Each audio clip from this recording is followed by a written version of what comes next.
She stood on land worth $500 million, pointing her finger at a man she thought was nobody.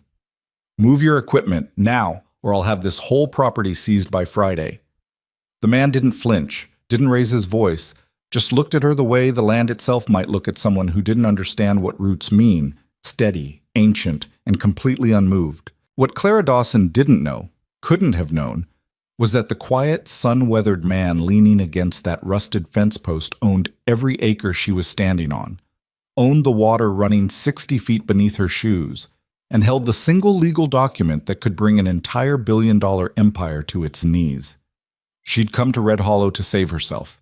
She had no idea she was about to save everyone else. If this story moves you, drop your city in the comments below. I want to see how far this story travels. Hit like, and stay with me until the very end. You won't regret it. The town of Red Hollow, Texas, sat about 90 miles southeast of Abilene in a stretch of country that most people drove through without stopping. Flat horizon, dry grass gone amber in October, cattle standing still as fence posts along both sides of the highway. There was a diner, a feed store, a post office the size of a garage, and a water tower that still had the high school football score from 2019 painted on it in faded blue letters. Nobody had bothered to wash it off. In Red Hollow, that kind of thing counted as history. The town had roughly 800 people, though that number swelled some on weekends when ranching families came in from the surrounding land to buy groceries or grab breakfast at Patsy's Diner on Main. Most of those families had been working the same acreage for 2 or 3 generations. They knew each other's grandparents. They knew which wells ran dry in August and which roads flooded in spring. They knew things about the land that couldn't be written down, the kind of knowledge that lived in the hands and the lower back, and the memory of every drought survived. Clara Dawson did not know any of this when she drove into Red Hollow at 7:14 on a Tuesday morning in October, a travel mug of cold gas station coffee wedged between her thigh and the center console, her phone mounted on the dashboard showing GPS directions to a pasture address that her supervisor had texted her the night before. She drove a company car, a silver Chevy Tahoe, barely a year old, leased by Meridian Land Development out of Dallas. It had that particular smell of new plastic and carpet cleaner that Clara had come to associate with jobs that required you to pretend you were more important than you were. She'd been driving company cars for 6 years. She still didn't own one of her own. Her directions took her off the state highway and onto a county road paved in sections, crumbling at the edges where the callous shoulder met the blacktop. She passed a hand-painted sign for fresh eggs, a cattle gate tied shut with baling wire, a mailbox shaped like a longhorn. Then the road curved around a stand of cedar trees and opened up onto a wide brown pasture where a man was working a tractor along the far fence line, pulling something behind it that threw up a small dust trail. Clara stopped the car, checked her phone, checked the property survey printout on the passenger seat, and confirmed she was in the right place. She got out. The morning air hit her immediately, cold and clean in a way that Dallas air never was, carrying the smell of dried grass and something faintly mineral, like wet rock. She stood beside the car for a moment, squinting across the pasture at the tractor. It was a Tuesday. She had a meeting with county commissioners at 10, a call with her regional director at noon, and a deadline that had been described to her as non-negotiable so many times in the past 2 weeks that the phrase had started appearing in her dreams. She didn't have time to wait for a ranch hand to finish his rounds. She walked toward the fence. Clara had grown up in Corpus Christi, in a house with a leaking roof and a mother who worked double shifts at a hospital laundry. Her childhood wasn't the kind that gets described as hard in a way that sounds romantic. It was just grinding, the slow, dull pressure of never having enough, of watching the electric bill decide whether you ate dinner or kept the lights on, not both. She'd gotten herself through college on scholarships and part-time jobs, graduated with a business degree and a tolerance for discomfort that most of her classmates didn't have. She'd taken the job at Meridian because it paid well and offered a path. Regional director in 5 years if she closed enough deals. She'd been chasing that path for 6 years. It kept moving. Her debt situation was, to use the technical term, a disaster.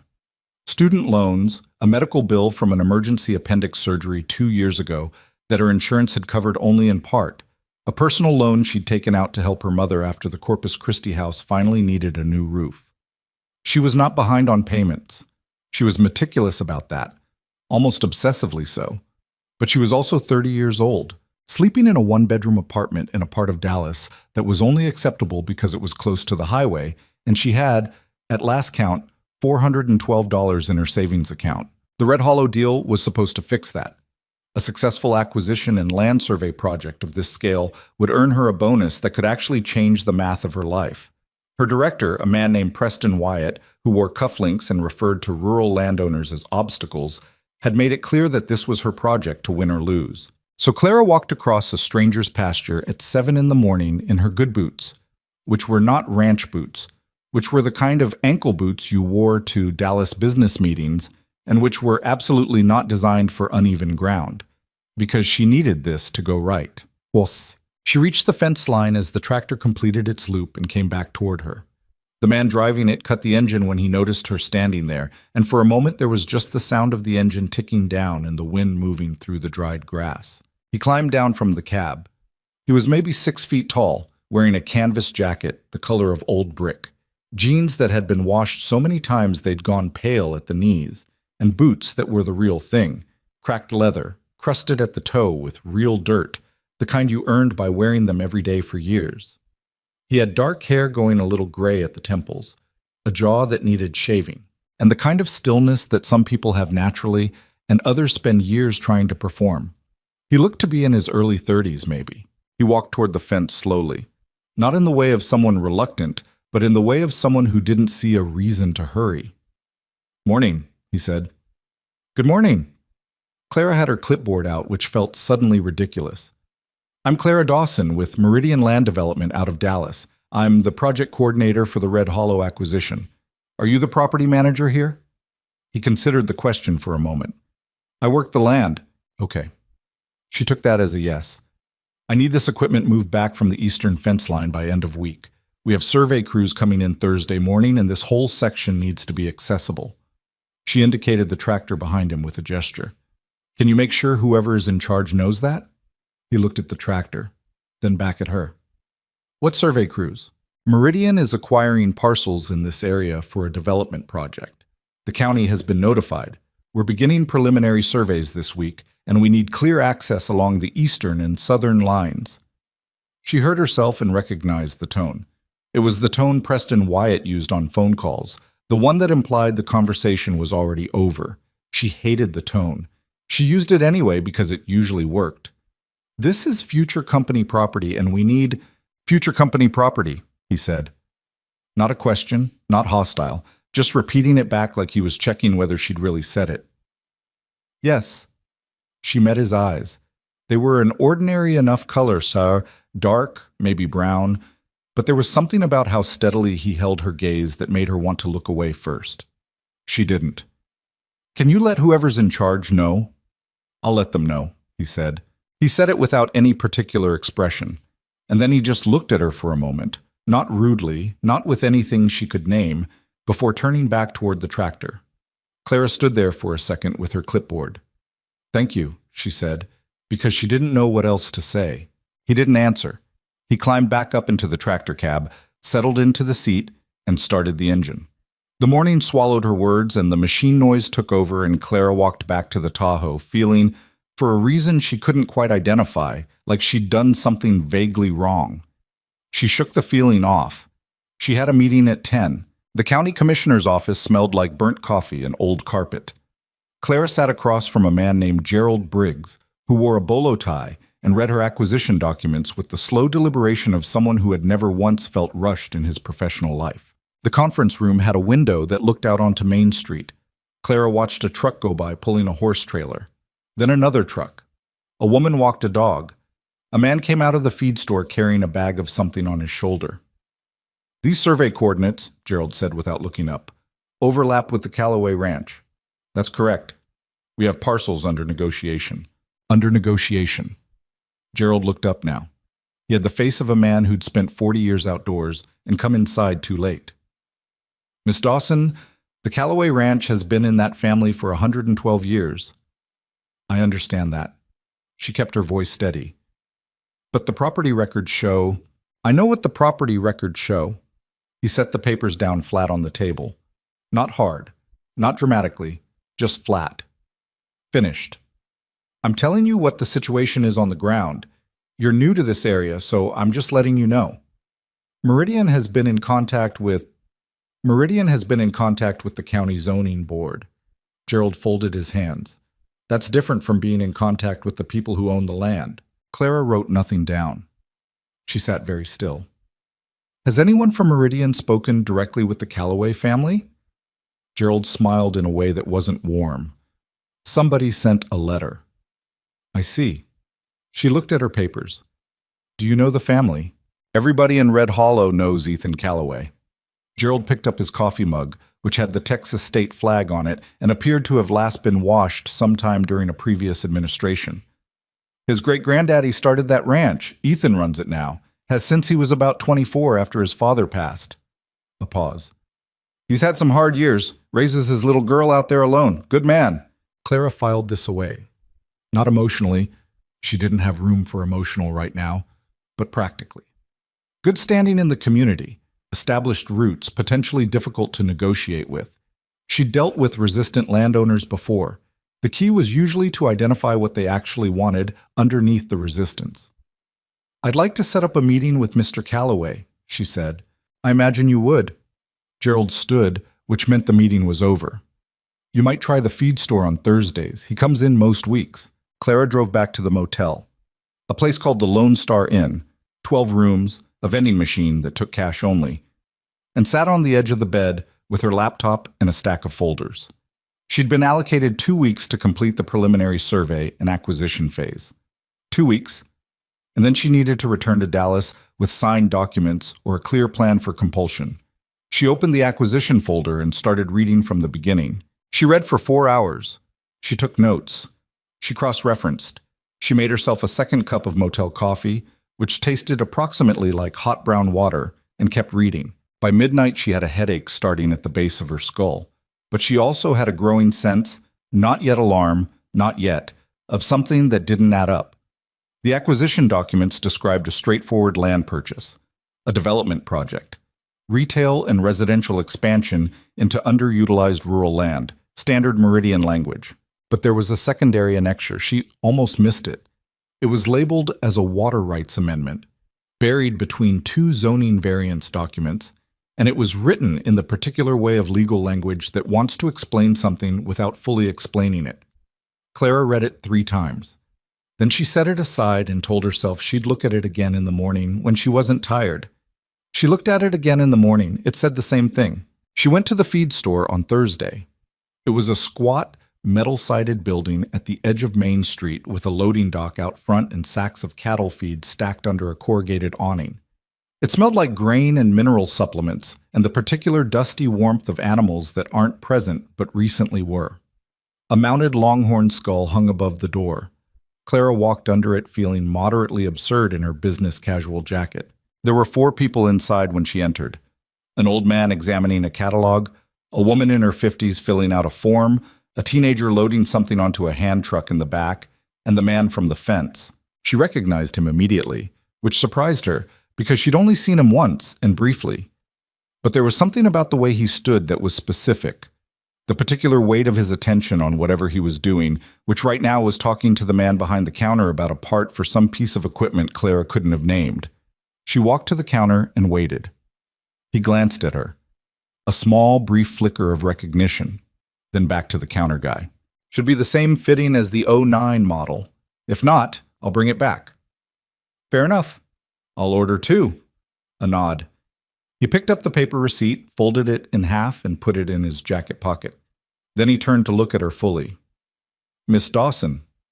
He remembered her name. She wasn't sure why that surprised her. Mr. She realized she didn't have his last name. The ranch hand from the fence had given her nothing. I'm sorry, I didn't get your name last time. Calloway, he said.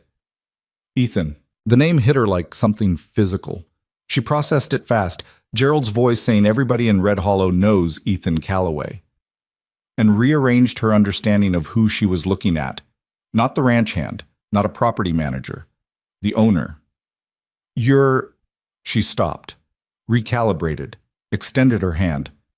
Clara Dawson. Meridian Land Development. I was hoping I could... I know who you are. He shook her hand. His grip was unremarkable, not crushing, not limp, just a handshake. You're the one who wants me to move my tractor. There it was. Not said with particular meanness, but Clara felt it anyway. The precision of it, the accuracy, the fact that her first impression with this man had been that of someone issuing orders on property she didn't own. I owe you an apology for that, she said. She surprised herself. She hadn't planned to say it. He looked at her for a moment. Apology for what? I spoke to you like you were... She stopped. I didn't have accurate information about who you were. Would it have changed how you talked to me? The question landed quietly, like something dropped from a height. She opened her mouth, closed it. The honest answer was she didn't know. The professional answer was yes, of course. The true answer was somewhere between those, and she wasn't quite willing to say it out loud. He watched her not answer, and something shifted in his expression, not unkindly. You wanted a meeting, he said. Yes. I've got 20 minutes. They sat on a bench outside the feed store, which Clara would not have predicted as a meeting venue for a negotiation of this scale, but she had a feeling that pointing this out would not help her case. She laid out the Meridian proposal. She did it professionally, clearly, without the Wyatt cufflinks energy, just the facts as she understood them. Development project, land acquisition, fair market value plus 20%, infrastructure improvements that would benefit the broader area. Ethan listened. He sat with his forearms resting on his knees and his hands loosely linked, and he listened to all of it without interrupting. When she finished, he said, What about the spring? She paused. The spring. He looked at her. On the eastern edge, below the pasture. You've seen it in the survey maps. She had. It appeared in the survey documents as a natural spring source, a feature that the acquisition documents noted as part of the parcel's water rights. She'd thought about the secondary annexure all week, and she still wasn't sure she fully understood what it meant. What about it? She said. That spring feeds 17 properties in this area. He said it simply, not angrily. Has for as long as anybody's been here. There's no municipal water out this way. Ranching families, a few older homes, all of them running off that aquifer. Clara wrote nothing down. She was very aware of not writing this down. The development project's going to need water, he said. Big project like what you're describing, retail, residential. That's a significant draw. Where's it coming from? The engineering team already told someone where it's coming from. He looked at her steadily. I'm asking if you know. Clara sat on that bench in the October morning with the sound of a truck going by on Main and a dog barking somewhere down the street, and she felt the secondary annexure sitting in her laptop bag like something with weight.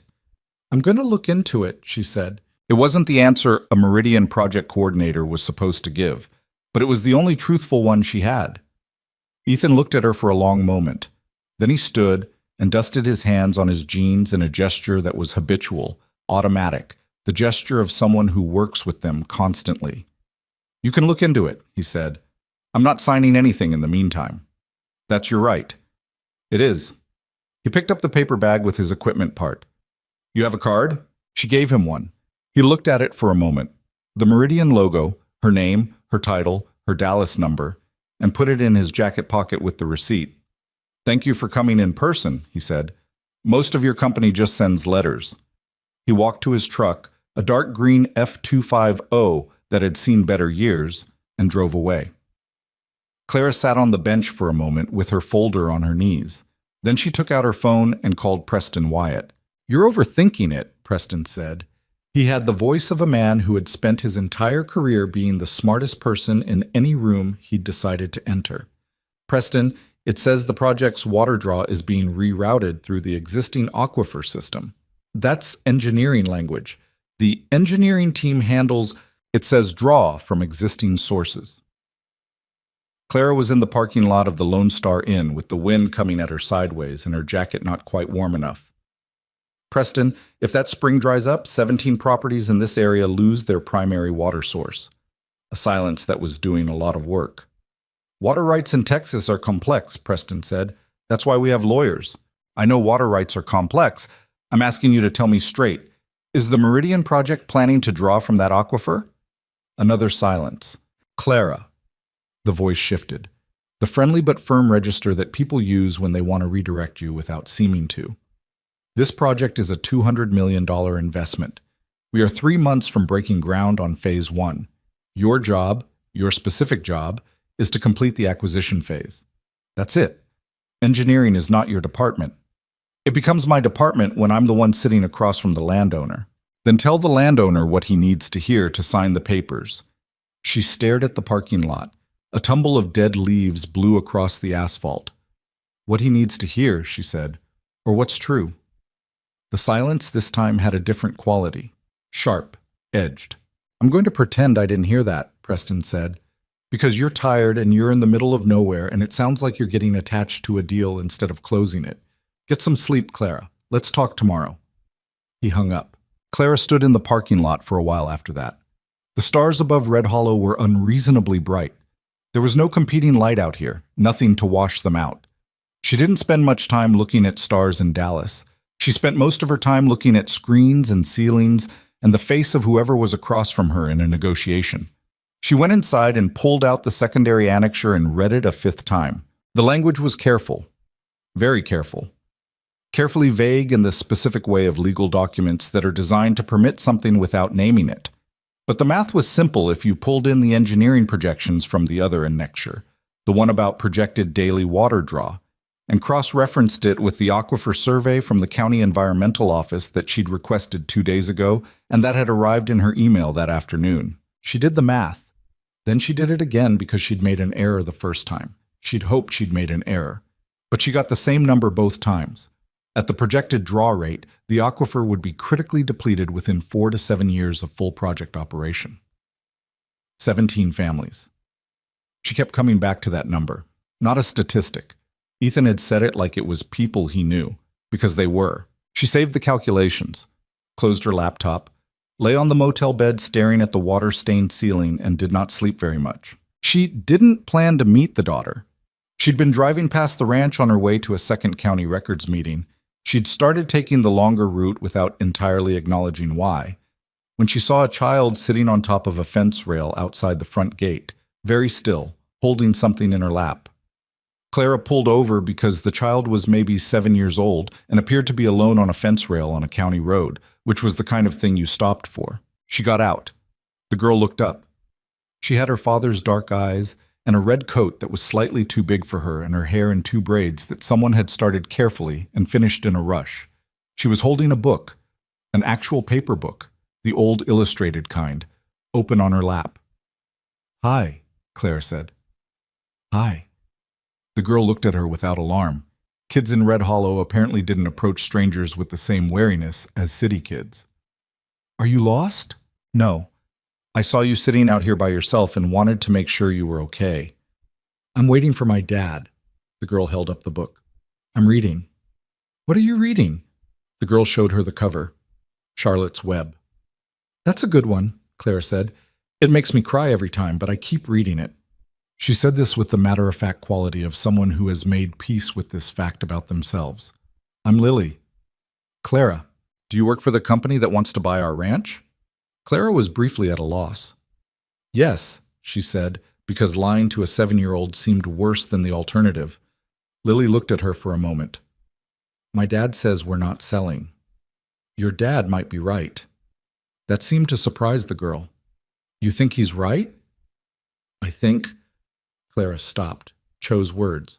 "I think it's complicated." Lily thought about this. "My grandpa built this ranch," she said, "and my great-grandpa before that. My dad says the land's got our family in it, like—" She paused, searching. "Like how a book's got words. You can't take the words out and still have the same book." Clara stood on the side of the county road with the wind in her face and a 7-year-old comparing land to literature and felt something move behind her sternum that she would not have been able to describe to Preston Wyatt in 1,000 years. "That's a really smart thing to say," she said. "My dad says it." Lily looked back at the road. "Here he comes." The green F-250 came around the bend and slowed when Ethan saw the Tahoe and Clara standing by the fence. He pulled over, got out, walked toward them with his eyes moving between his daughter and Clara with an expression that was neutral but alert. "She stopped because she thought I was lost," Lily said before he could speak. I wasn't. I was reading. Ethan looked at Clara. She's not lost, he confirmed. I know. A beat. She was telling me about the ranch. Something shifted in his face. Not much. He looked at Lily, who had gone back to her book, then at Clara. You got a minute? He said. They stood beside the gate while Lily read. The conversation started about the acquisition, the way their conversations always did, but it didn't stay there. Ethan talked about his great-grandfather arriving in Red Hollow with almost nothing and spending 20 years building the ranch up from a few hundred acres. About his grandfather who'd expanded it through 2 droughts by refusing to sell when every bank in the county said sell. About his father who taught him how to read land, which direction the grass leaned, where the water pooled in spring, what the cattle behavior told you about underground moisture. He didn't say any of this sentimentally. He said it the way you'd describe a set of instructions. Here's how this thing works. Here's what it means. Here's why it matters. Like explaining a language. Clara listened. She'd interviewed dozens of landowners. Usually they talked about property value, tax implications, what they do with the money. Ethan didn't talk about money once. When did you lose your wife? She asked, and then immediately wasn't sure why she'd asked it. It wasn't a negotiating question. He was quiet for a moment. 3 years ago, he said. Cancer. Fast kind. I'm sorry. He nodded once, not brushing it off, acknowledging it. Then, Lily was 4. She doesn't remember her mom as well as I'd like her to. He watched his daughter on the fence rail. I try to tell her stories, keep it alive. But I don't always have the right words. What was she like? Another pause. Longer. He seemed to be deciding something. She loved the spring, he said finally. Used to go down there in the mornings with her coffee and just sit. Said it was the quietest place she'd ever been. He picked at the fence rail without looking at it. That's what I think about when people talk about water rights documents. She used to sit by that spring. Clara said nothing. The wind moved through the dried grass. Lily turned a page. I should let you go, Clara said after a while. Yeah. He didn't move immediately. You doing anything for dinner? She looked at him. Patsy's makes a decent chicken fried steak, he said. It's not a negotiation. Lily likes company. She doesn't get enough of it out here. Clara looked at Lily on the fence rail, reading about a spider who writes words in silk to save a pig from slaughter, crying every time but doing it anyway. Okay, Clara said. Dinner at Patsy's was loud in the specific way of small-town diners, counter stools and formica, and the cook yelling something to the waitress, and a TV mounted in the corner showing local news that nobody was watching. Lily ordered chicken strips and demanded to tell Clara about every book she'd read in the past year, which turned out to be 14, which was more than Clara had read in 2 years. Ethan ate his chicken fried steak and listened more than he spoke, and occasionally redirected Lily when she started repeating herself, which was a skill Clara recognized as the kind that takes practice. Nobody talked about the acquisition. Nobody talked about the spring. At some point, between Lily's summary of Island of the Blue Dolphins and her beginning of The Secret Garden, Clara looked across the table and found Ethan looking at her. Not intensely, just noticing her, the way you notice something when you've been watching it for long enough that it stopped being a background thing. She looked back. He looked away first, at his coffee. She drove back to the Lone Star Inn and sat in the parking lot for a while. The problem with being good at her job was that she knew how to keep the personal and professional separate. She'd been doing it for years. It was a skill she'd refined out of necessity. If you let yourself feel things during a negotiation, you lost the negotiation. Simple as that. But she was sitting in a motel parking lot in a town of 800 people, and she had a spreadsheet on her laptop that showed what the water table would look like in 7 years.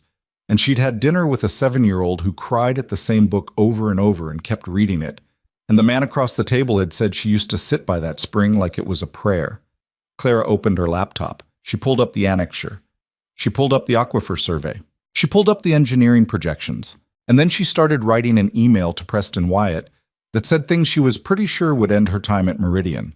She wrote it anyway. She wrote it carefully, professionally, citing the specific documents and the specific numbers. She said that the acquisition, as structured, would cause material harm to existing water access for 17 documented properties. She said this constituted a liability that legal had apparently chosen not to flag. She said she needed clarification before proceeding. She didn't send it. She saved it as a draft. Then she went to bed and stared at the ceiling until the sky outside the window started to go gray. Preston called at 7:30 the next morning. She hadn't sent the email, but apparently the questions she'd been asking through official channels, the county records requests, the aquifer data, had flagged something somewhere, because his voice was different when she answered. "I need you to stop requesting county environmental records," he said. Clara was brushing her teeth. She wasn't done, but she put the toothbrush down. "I'm doing due diligence," she said. "That's the job. The job is acquisition. Environmental review is handled by..." If environmental review is handled separately, why is an environmental annexure buried in the acquisition documents? Silence. Preston. She sat on the edge of the bed. "I need you to tell me what the plan is for the aquifer." "I've told you. Engineering handles..."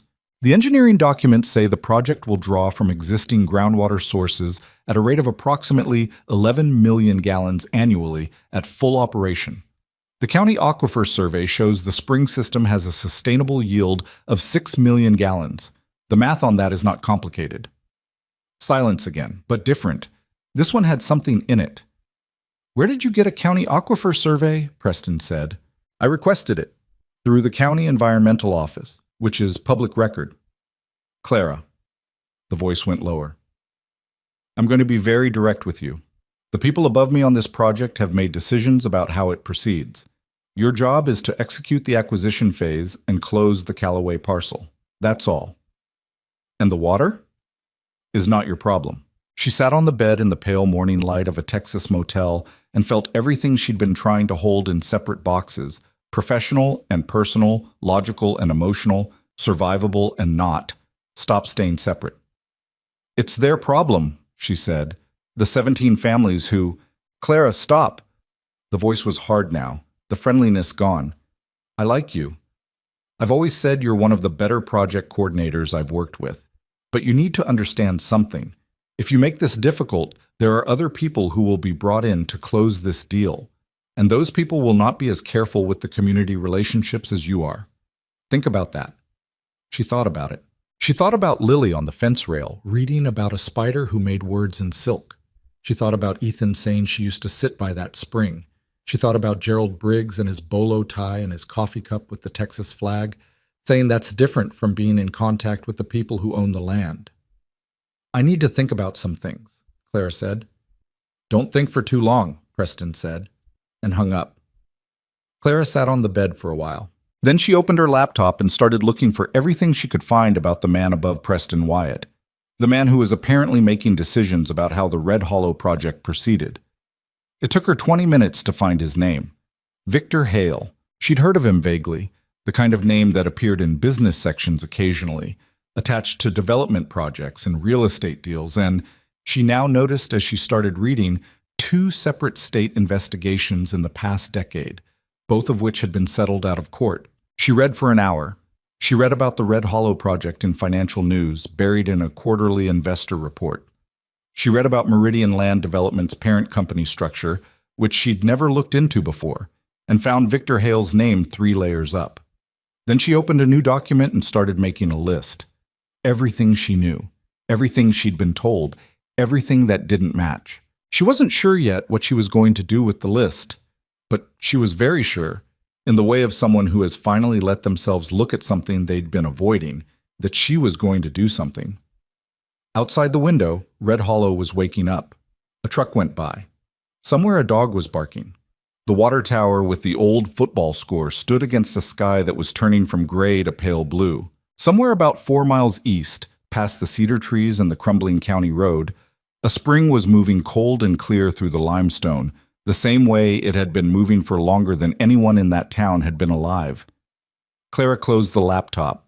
Then she opened it again and sent the email to Preston Wyatt, the one she'd been sitting on, with one addition. CC, Meridian Legal Department, attention, Ethics Compliance Officer. She put on her boots, the business ones that weren't made for this country, and walked outside into the October morning. She had work to do. And for the first time since she'd arrived in Red Hollow, it was work she actually meant. The email went out at 8:04 in the morning. By 8:47, Clara's phone was ringing. Not Preston this time, but a number she didn't recognize with a Dallas area code. She let it go to voicemail. The voicemail was from someone named Richard Cho, who identified himself as senior counsel for Meridian and whose voice had the particular flatness of a man accustomed to making problems disappear through patience and paperwork. He said he'd like to discuss her concerns in a constructive manner at her earliest convenience, and that the company took all compliance inquiries seriously, and that he hoped she was enjoying her time in Red Hollow.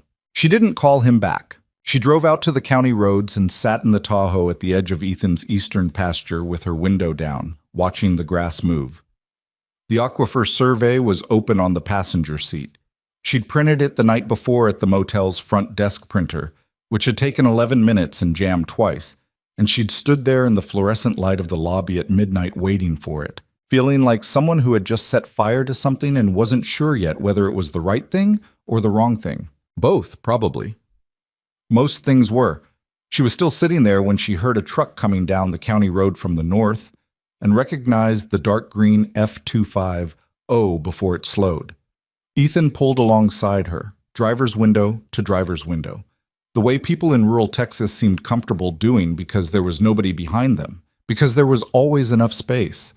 He looked at the papers on her passenger seat, then at her face, which she suspected told him more than she intended. "You eat breakfast?" he said. "No." "Come up to the house. Lily made eggs." Clara looked at him. "Lily made eggs?" "She's been trying to learn. They're not perfect." A pause. "They're edible." Clara followed the F-25O up the ranch road. The house was a low, wide structure, white-painted wood siding gone slightly gray at the corners, a covered porch running along the front, an old wooden swing that looked like it hadn't been painted since before Lily was born. There were boots on the porch steps, small ones and large ones, mud on both. A dog, some kind of shepherd mix, brown and white, aging, got up slowly from the porch and came to sniff Clara's hand with the measured politeness of an old dog who had learned that most people were probably fine. "That's Roy," Ethan said. "He's 13. He'll follow you around and pretend he's still useful." Roy wagged once, as if he understood this assessment and was at peace with it. Inside, the kitchen smelled like coffee and slightly overcooked eggs. Lily was standing at the stove with a spatula, very serious about it, wearing a flannel shirt that was definitely her father's and had the sleeves rolled up 6 times. There were eggshells on the counter. There was a small pile of toast that had gone a shade past golden. "I burned the toast a little," Lily reported, without looking up from the pan. "But it's fine if you scrape it." "Looks great," Claire said. Lily shot her a look that was extremely skeptical for a 7-year-old. "You haven't seen it yet." Breakfast was slightly overdone eggs and scraped toast and coffee from a machine that looked older than Clara's car. Lily sat between them at the kitchen table and talked about a horse named Pepper who had been limping, and whether Pepper's limping was because of the rocks in the south pasture or because she was getting old, which was a more complicated question, Lily explained, because getting old wasn't something you could fix. Clara drank her coffee and listened and thought about Richard Cho's voicemail and the aquifer numbers, and the way Ethan had looked at her papers through the truck window like he already knew something had changed. When Lily excused herself to feed Roy, Ethan refilled Clara's coffee without asking. "You sent something," he said. It wasn't a question. "To our legal compliance office, yes." "About the spring. About the water draw projections." She wrapped both hands around the mug. "I CC'd ethics compliance. I don't know how much it'll accomplish. Meridian's lawyers they're very good at making things look reasonable." Ethan sat down across from her. He had a coffee too, which he held the same way she did, and for a moment they just sat there on opposite sides of the kitchen table with their coffees, like two people negotiating something that had stopped being a negotiation. "They called you already," he said, 43 minutes after I sent the email, which tells you something about how closely they're monitoring this project. "Yeah." He looked out the kitchen window at the pasture. The morning light was flat and bright, the kind that happens in Texas when there are no clouds to soften it. "What happens to you now?" She'd been thinking about that since midnight. "Probably nothing immediate. They'll try to manage me, bring me in for a conversation, reframe things, explain that I misunderstood the documents." She paused. If that doesn't work, they'll sideline me. Bring in someone else to close the deal. And then? And then I'm done at Meridian. She said it plainly, because it was plain. They don't keep people who create compliance friction on active projects. Ethan looked at her with an expression she was getting better at reading. It wasn't sympathy exactly, more like the thing that comes before sympathy, when you're trying to understand the shape of someone's situation before you decide what to feel about it. This job is what you came here for, he said. Yes. The money.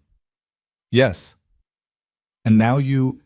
He stopped, seemed to be choosing the next words carefully, which she'd noticed he tended to do.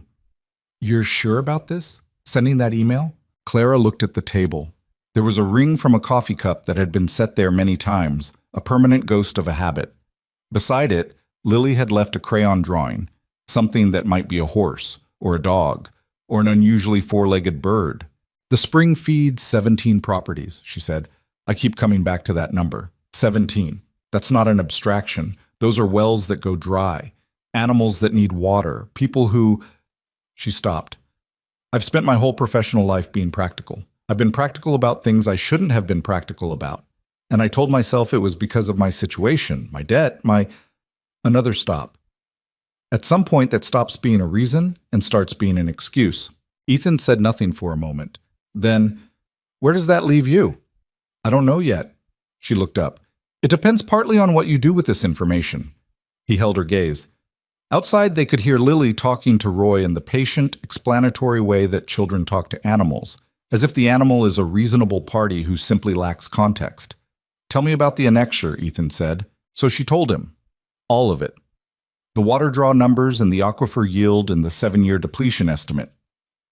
She laid the printed survey on the table and walked him through it the way she'd been walking herself through it for the past week, and Ethan listened with his forearms on the table and his eyes moving between her face and the documents.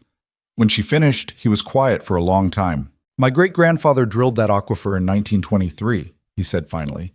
The well's still functional. The spring it connects to has been running longer than any record in this county goes back.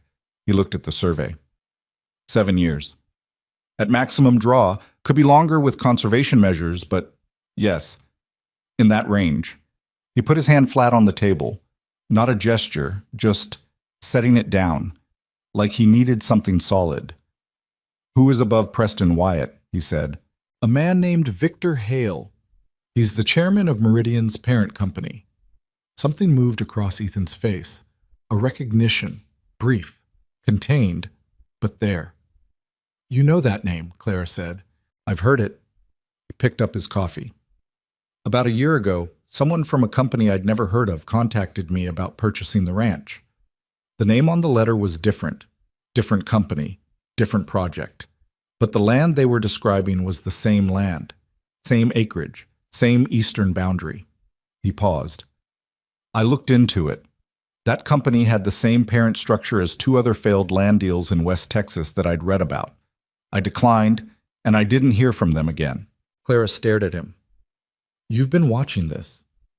I know what this land is worth, he said, and I know what it would mean to the wrong person to own the water rights. You knew this wasn't just a development deal. I suspected. He set the mug down.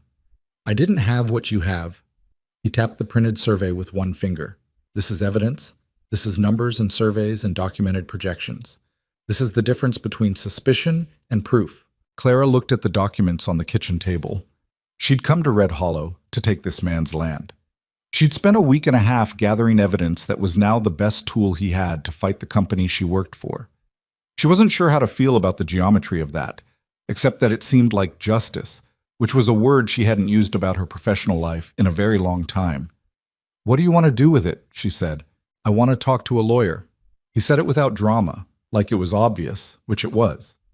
I have one in Abilene I've worked with before. Land law. He's good. A pause. I want to talk to the other families, too. If their water's at risk, they need to know. Meridian will push back. They have a legal department that... I know what Meridian has. He said it calmly, not cutting her off, just stating it. I also know what this land has. 112 years of uninterrupted private ownership, water rights documented back to territorial law, and a spring that 17 families have been depending on without interruption. That's not nothing. His eyes met hers. And now I have someone who was inside the company with documented concerns about a compliance issue that directly affects that water source. Clara understood what he was saying. She sat with it for a moment. That would put me in a difficult position, she said. Yes. He didn't soften it. It would.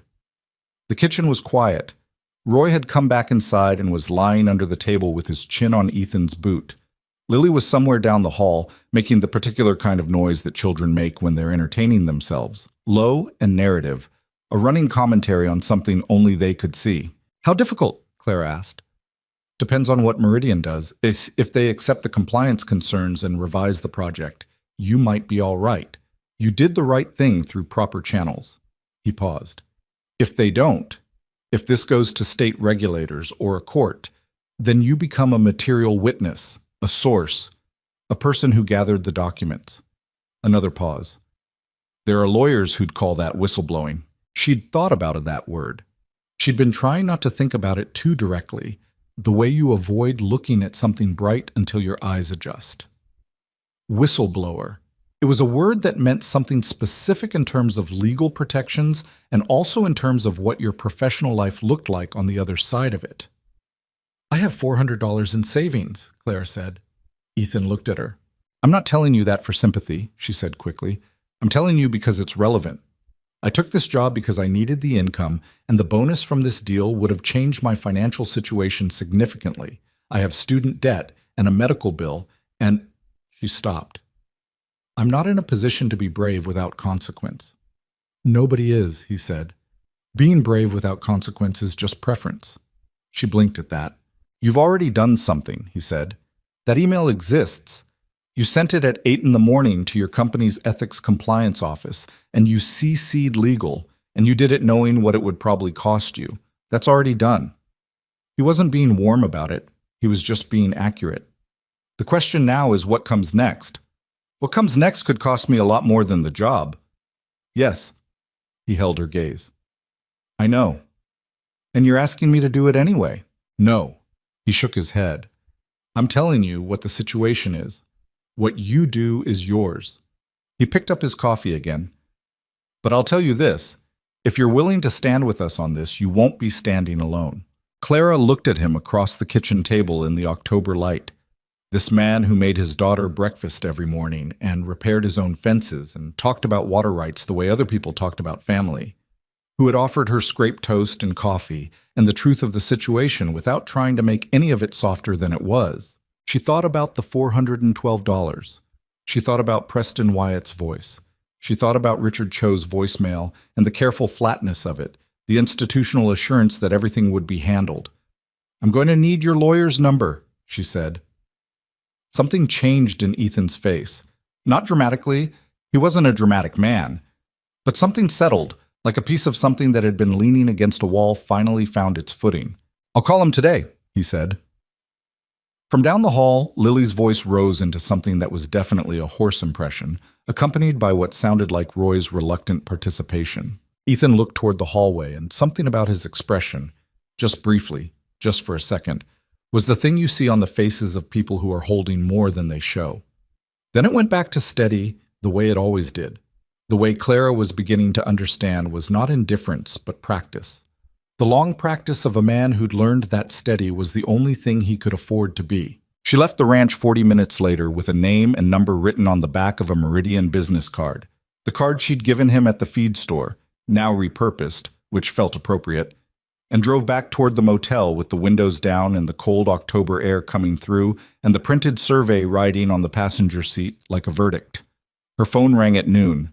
This time it was Preston. She answered. Clara. His voice was doing something new, a studied neutrality that she recognized as expensive. Someone had coached him between this morning and now. I'd like to propose a conversation. A proper one, face to face. I'm flying to Abilene tomorrow. I thought we could sit down together, clarify some things about the project scope. Flying from Dallas to Abilene, she said, for a conversation. I think it's worth the trip. What changed between this morning and now? A pause. Nothing's changed. I've always been committed to open communication on this project. She almost laughed. Preston, when you called me this morning, you told me the water issue was not my problem. I may have been too abrupt. It's been a stressful quarter. It has, she agreed. I'll meet with you. Tomorrow afternoon, 3 o'clock. Patsy's Diner on Main Street in Red Hollow. She chose the location deliberately. Not neutral, not a conference room, not anywhere that felt like Meridian's terrain. A beat. That's fine, that works. Good. She paused. Bring the engineering projections. The full ones, not the summary. And the Water Rights Amendment, version 2. I know there's a version 2 because the document metadata shows a revision date 2 weeks after the version I have. Silence. 3 o'clock, Clara said, and hung up. She sat in the parking lot of the Lone Star Inn for a minute. Then she took out her personal laptop, not her work laptop, her personal one, the 5-year-old thing she used for everything that wasn't Meridian's business, and started organizing her files. She had more than she had realized when she laid it all out. The aquifer survey, the annexure, the engineering projections cross-reference, email chains from the past week where Preston had said things that read differently now that she was reading them as evidence. Her own communications requesting county records, time-stamped, documented. A professional record of a woman doing her job, asking the right questions, and being told repeatedly to stop asking them. She organized it into folders, made copies, sent a copy to her personal email and another to a cloud storage account she'd had since college. Then she called her mother in Corpus Christi. Her mother answered on the second ring because she always answered on the second ring, as if she'd learned early that the first ring was for bracing yourself and everything after was just response. Clara, baby, how's Texas? It's Texas, Clara said. Mom, I might be in a complicated situation with work. A pause. Then her mother, who had worked double shifts in a hospital laundry for 30 years and knew something about complicated situations, said, How complicated? I might lose the job. Another pause. Her mother had strong feelings about financial security, for obvious and painful reasons, and Clara waited for those feelings to arrive in the form of gentle but pointed questions about her savings and her debt and whether she'd thought this through. Instead, her mother said, Is it the right thing? Clara watched a red-tailed hawk sitting on a fence post across the highway, absolutely still, watching the grass. Yeah, Clara said. I think it is. Then lose the job. Her mother said it like it was obvious, like it was the simplest math in the world. You can't afford to do the wrong thing. You never could. Clara sat with that for a moment. I love you, she said. I know. A pause. You eating enough? Don't just drink coffee. I had eggs this morning. Good. Whose eggs? A 7-year-old made them. Were they any good? Not really, Clara said. Her mother laughed. Okay, call me. She hung up and sat in the parking lot until the hawk finally lifted off the fence post, caught something invisible in the updraft, and circled east over the pasture. Then she went inside, opened her laptop, and started preparing for the meeting with Preston. Preston arrived at Patsy's at 3:15, which was 15 minutes late, which Clara understood as a statement. He was exactly what she'd imagined from his voice on the phone. Late 40s, good suit that was slightly wrong for the geography, a leather portfolio that probably cost $800. He looked at the diner, the Formica counters, and the mounted bass on the wall and the TV still playing local news nobody was watching, and did something with his expression that he probably thought was professional neutrality. He ordered coffee and didn't touch it. Clara had the engineering projections on the table in front of her, her own copy. She'd gotten there at 2:45, and she'd chosen a corner booth where she could see the door, and she'd had a piece of peach pie, which was the best thing she'd eaten since she arrived in Red Hollow, and she felt the steadiness of a person who has decided something and is no longer in the process of deciding. Preston laid his portfolio on the table and opened it. His own documents, organized, corporate. He'd clearly had someone prepare something. I appreciate you making time, he said. Of course. She folded her hands. Did you bring the version 2 Water Rights Amendment? His jaw did something small and controlled. I brought the complete project documentation, yes, including version 2. Clara, he leaned forward slightly, I want to have an honest conversation. I'd love that. The compliance email, he paused. It's created some friction. At the senior level, people who have invested significantly in this project and who are, understandably, concerned about the implications. What are the implications they're concerned about? That a member of the acquisition team is raising legal flags that could delay or restructure a project at critical phase. He spread his hands. That's not a small thing. No, Clara agreed, it's not. Because if the project proceeds as currently structured, it will deplete the primary water source for 17 properties in the area within 7 years. She tapped the engineering projections. That's not a legal flag. That's a harm. Those are different things. Preston looked at the projections. Environmental modeling is... This isn't environmental modeling. This is arithmetic. The draw rate in the engineering projections exceeds the documented sustainable yield of the aquifer by nearly 2 to 1. That math doesn't change based on who's interpreting it. He picked up his coffee, put it down, picked up his pen. There are mitigation options that...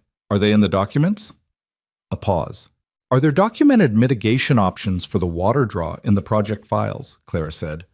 Because I've read everything I have access to and I haven't found them. Silence. Preston. She kept her voice even. I have been in this county for 2 weeks. In that time, I've met the families whose properties depend on that spring. I've talked to county officials who have spent their careers understanding this land. And I've read every document Meridian gave me, plus some I found through public record. Boss, imantis. She let that sit. I'm not going back to Dallas with unsigned papers and a cleaned-up story. I'm not going to tell Ethan Calloway that the project's fine and the water's going to be okay, because I can't say that truthfully, and I won't say it untruthfully. Bishpatbi. She paused. So I need to know, is there a version of this project that doesn't destroy the aquifer? Because if there is, I'd like to see it. And if there isn't, I need to know that too. Preston sat across from her with his $800 portfolio and his untouched coffee, and for the first time since she'd known him, he looked something other than assured. He looked like a man who had walked into a room expecting to manage something and found that the thing had already decided how it was going to go. He was quiet for a long time. Victor Hale wants this project, he said finally. His voice was lower now, more private. Not Meridian wants this. Victor Hale specifically. He has for years. There have been 2 previous attempts, different company names, different approaches. Red Hollow has been on his acquisition list for a long time. Clara went still. What Ethan had told her that morning, about the letter a year ago, the different company, the same land, clicked into place like a key. Why?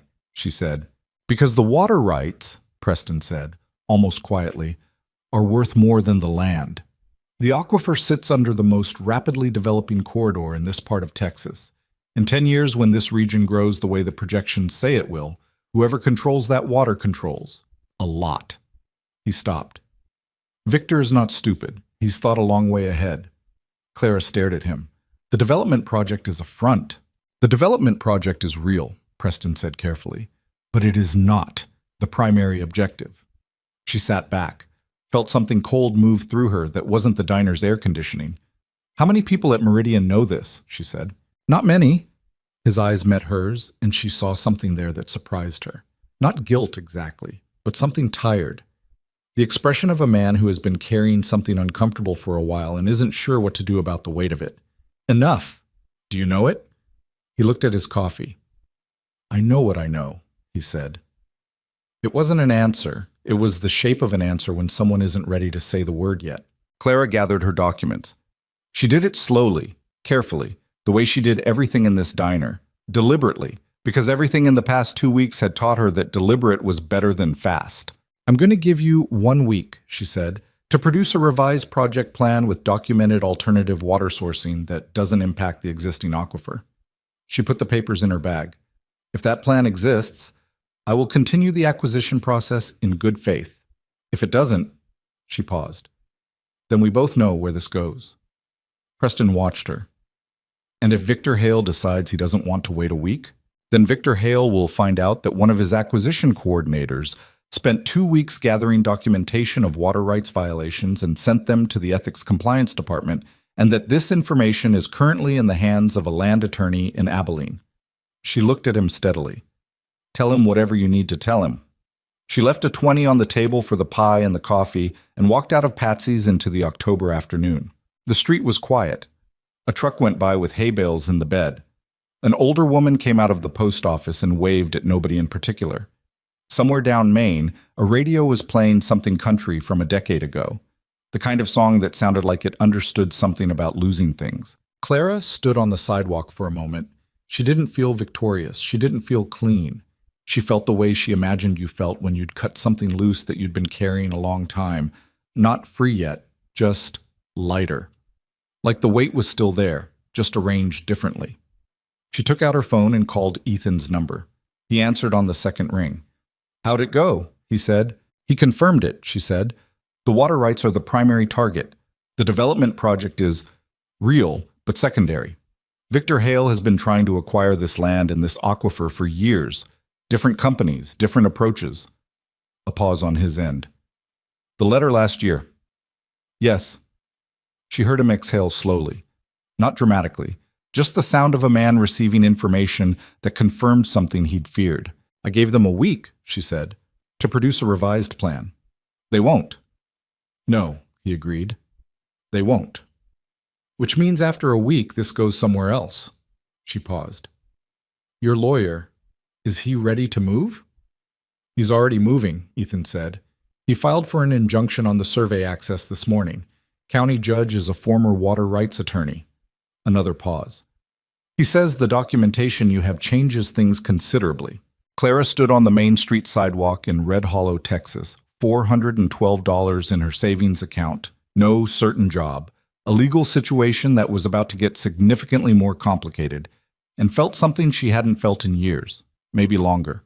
Something that didn't have a clean name, not happiness. It was too cold and uncertain for happiness. Not peace. There was too much ahead of them for peace. Maybe just the feeling of being in the right place, doing the right thing, which was its own complicated reward, even when the right thing was expensive. Down the street, through the window of Patsy's, she could see Preston Wyatt still sitting in the booth with his untouched coffee and his leather portfolio, looking at the table. He looked, she thought, like a man who had just understood something that he'd been paid not to understand. Clara turned away from the window and walked toward her car. The afternoon light in Red Hollow was long and flat and golden the way it got in late October, lying across everything at an angle that made even the ordinary things, the water tower, the feed store, the crumbling sidewalk, look like they meant something. She was pretty sure they did. The week Preston had been given did not last a week. On Thursday morning, 4 days after the Patsy's Diner meeting, 3 days after Ethan's lawyer filed the injunction, 2 days after the county judge acknowledged receipt and requested a response from Meridian's legal team, Clara's work laptop locked her out. Not gradually, not with warning.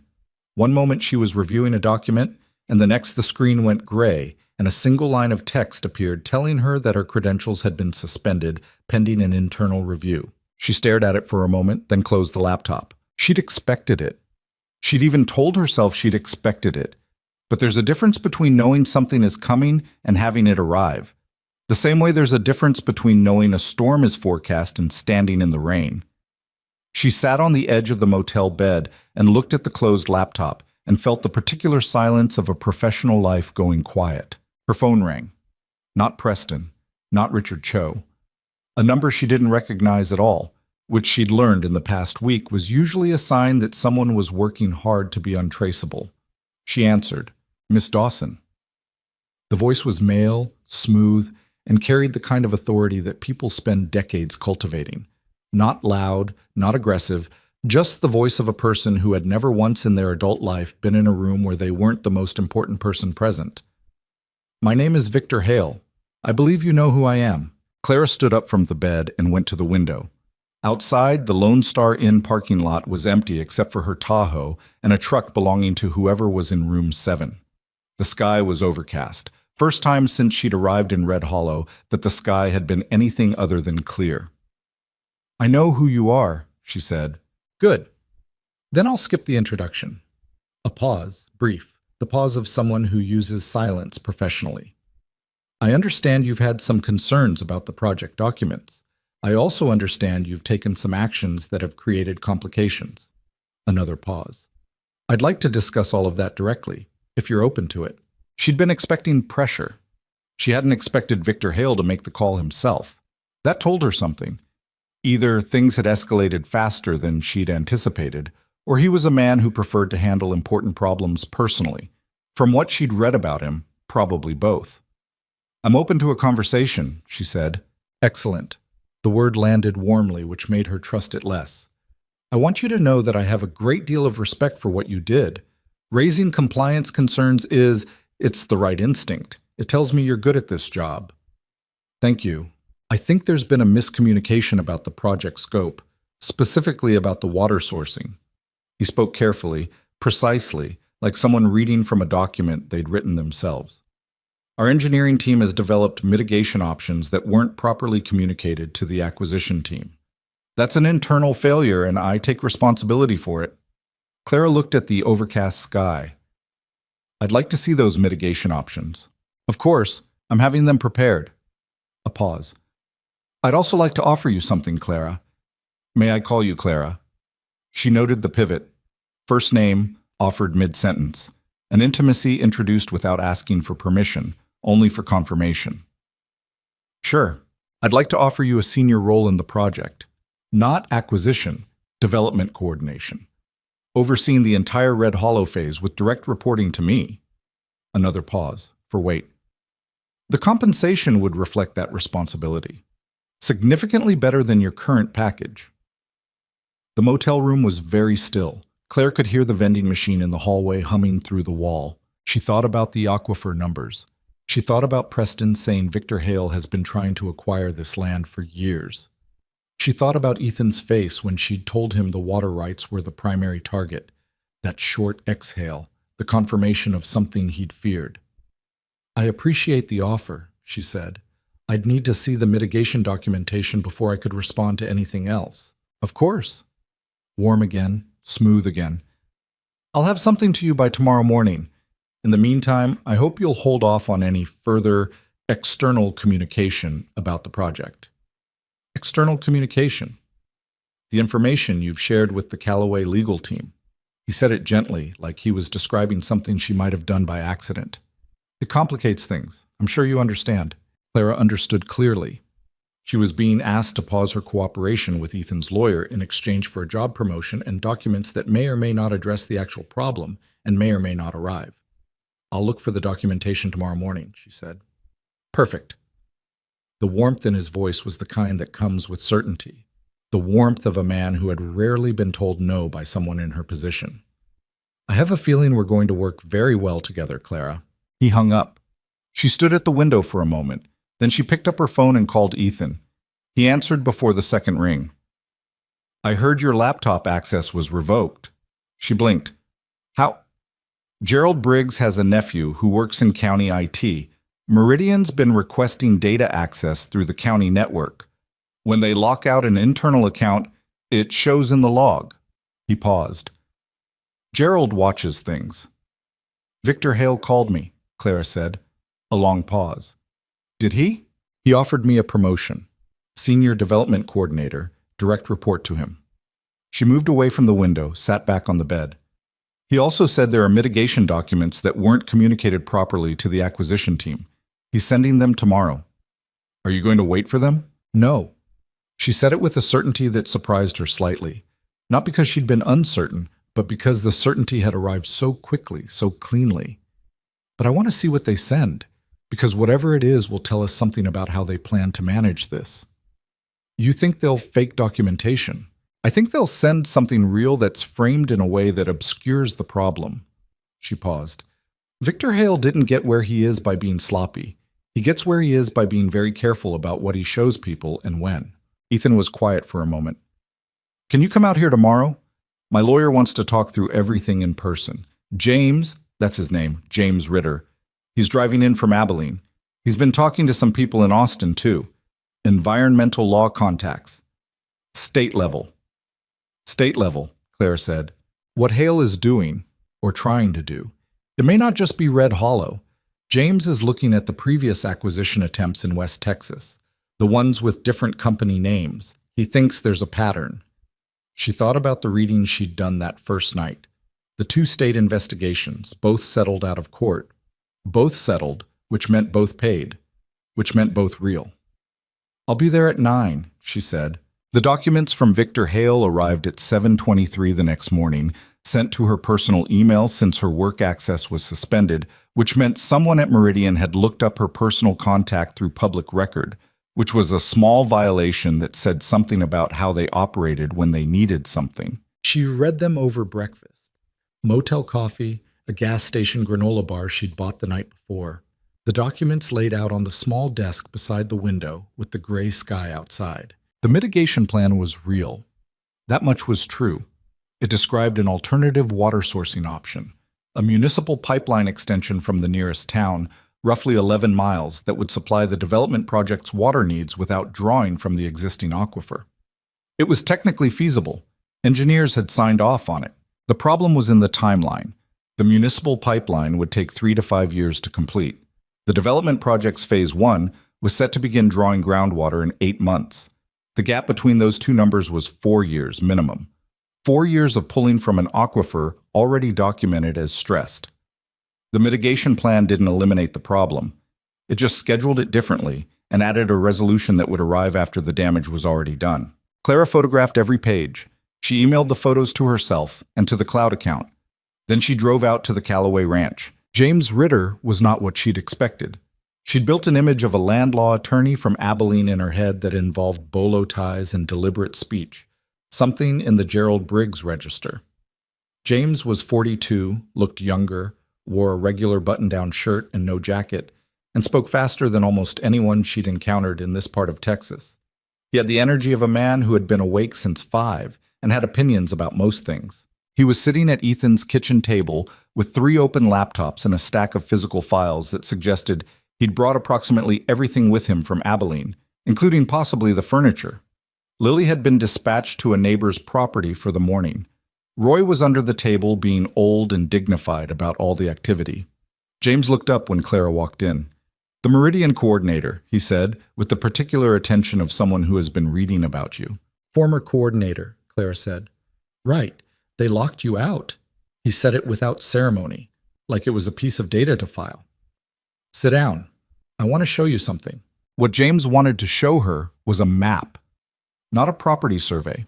A different kind of map, one he'd built himself, pulling together public records and corporate filings from the past 9 years. It was a map of land acquisitions across a 60-mile corridor in West Texas, color-coded by parent company. 5 different company names. 3 different project types: development, agricultural, infrastructure. All different enough on the surface to look unconnected. All traceable, if you were patient and knew what to look for, to the same parent company structure, to the same man. "Victor Hale has been assembling parcels," James said, tracing the map with a pen. "Not randomly. These parcels," he pointed to a cluster east of Red Hollow, "sit directly over the Edwards Trinity Aquifer System, the largest groundwater reserve in this part of Texas. You control the surface rights over enough of this land, you control access to the water underneath it." He looked up. "And you control a legal framework for drawing from that water that's extremely difficult to challenge, because water law in Texas is the rule of capture," Clara said. James pointed at her. "The rule of capture. In Texas, groundwater belongs to whoever pumps it, period. There are exceptions, but they're narrow and they're hard to enforce. If Hale gets the surface rights and establishes pumping infrastructure, he can draw that aquifer legally, within certain limits, and those limits are..." He made a gesture that communicated the limits were not impressive. "How much is the aquifer worth?" Ethan asked. He was leaning against the kitchen counter with his coffee. He'd been quiet since Clara arrived, listening. At current projections for regional development, James looked at his notes. The water rights over this corridor in 10 years, conservatively. We're talking about something in the range of $8 to $12 billion in contracted supply value. Silence in the kitchen. "Billion," Clara said. "The corridor between San Angelo and Abilene is one of the fastest growing development zones in the state. Residential, industrial, agricultural, all of it needs water. All of it is going to need significantly more water in a decade." James set down his pen. Someone who owns the infrastructure to supply that water owns something that makes every other kind of real estate look modest. Clara thought about Victor Hale on the phone. The smoothness, the patience, the promotion offer. A man managing a billion-dollar play didn't sweat an acquisition coordinator. He offered her the job because it was cheaper and easier than a fight. He expected her to take it. The mitigation plan he sent, she said, and described what she'd read that morning. The timeline gap. The 4 years. James nodded like he had expected it. It's designed to look like a solution. It addresses the specific concern you raised, water draw, while preserving the operational timeline. By the time the municipal pipeline is complete, the aquifer has already been compromised. He can point to the documentation and say he had a plan. That's fraud, Ethan said.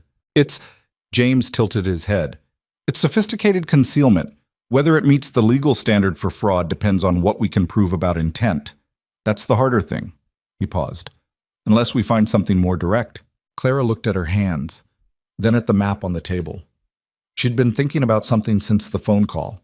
Something Victor Hale had said, not in content, but in approach. The way he'd moved to her immediately. The promotion offer. The request to pause external communication. He's afraid of something specific, she said. Both men looked at her. When he called, he didn't try to discredit me. He didn't threaten. He moved directly to co-option. Bring me inside. Give me a title. Make it in my interest to be quiet. She looked at James. That's not what you do when you think you're airtight. That's what you do when there's something you don't want discovered. James looked at her for a long moment. What do you think it is? I don't know. But it's in the documents I don't have access to. She paused. The ones I never had access to. The previous acquisition attempts? The ones in West Texas that failed?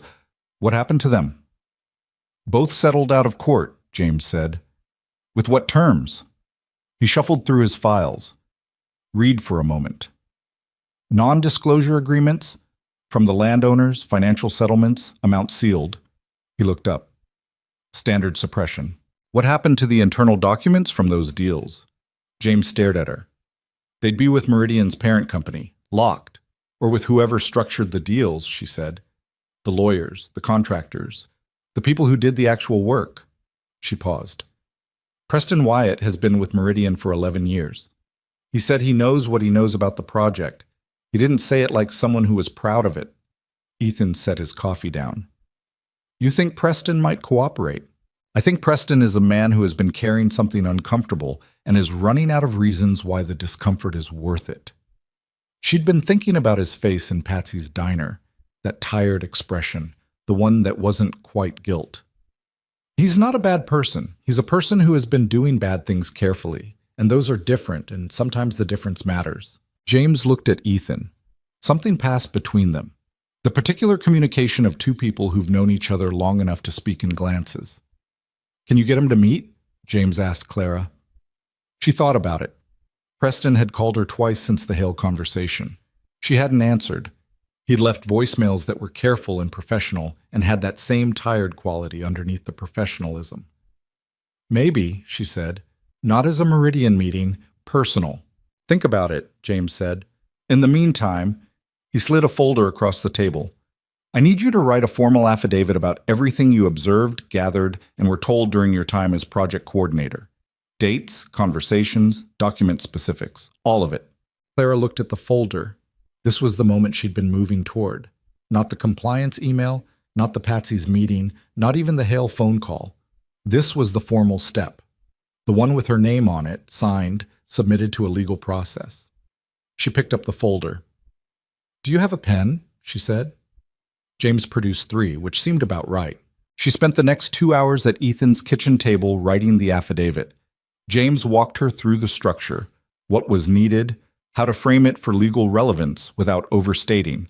Ethan made more coffee and at some point produced a plate of sandwiches that nobody had asked for, which was a thing Clara was noticing he did.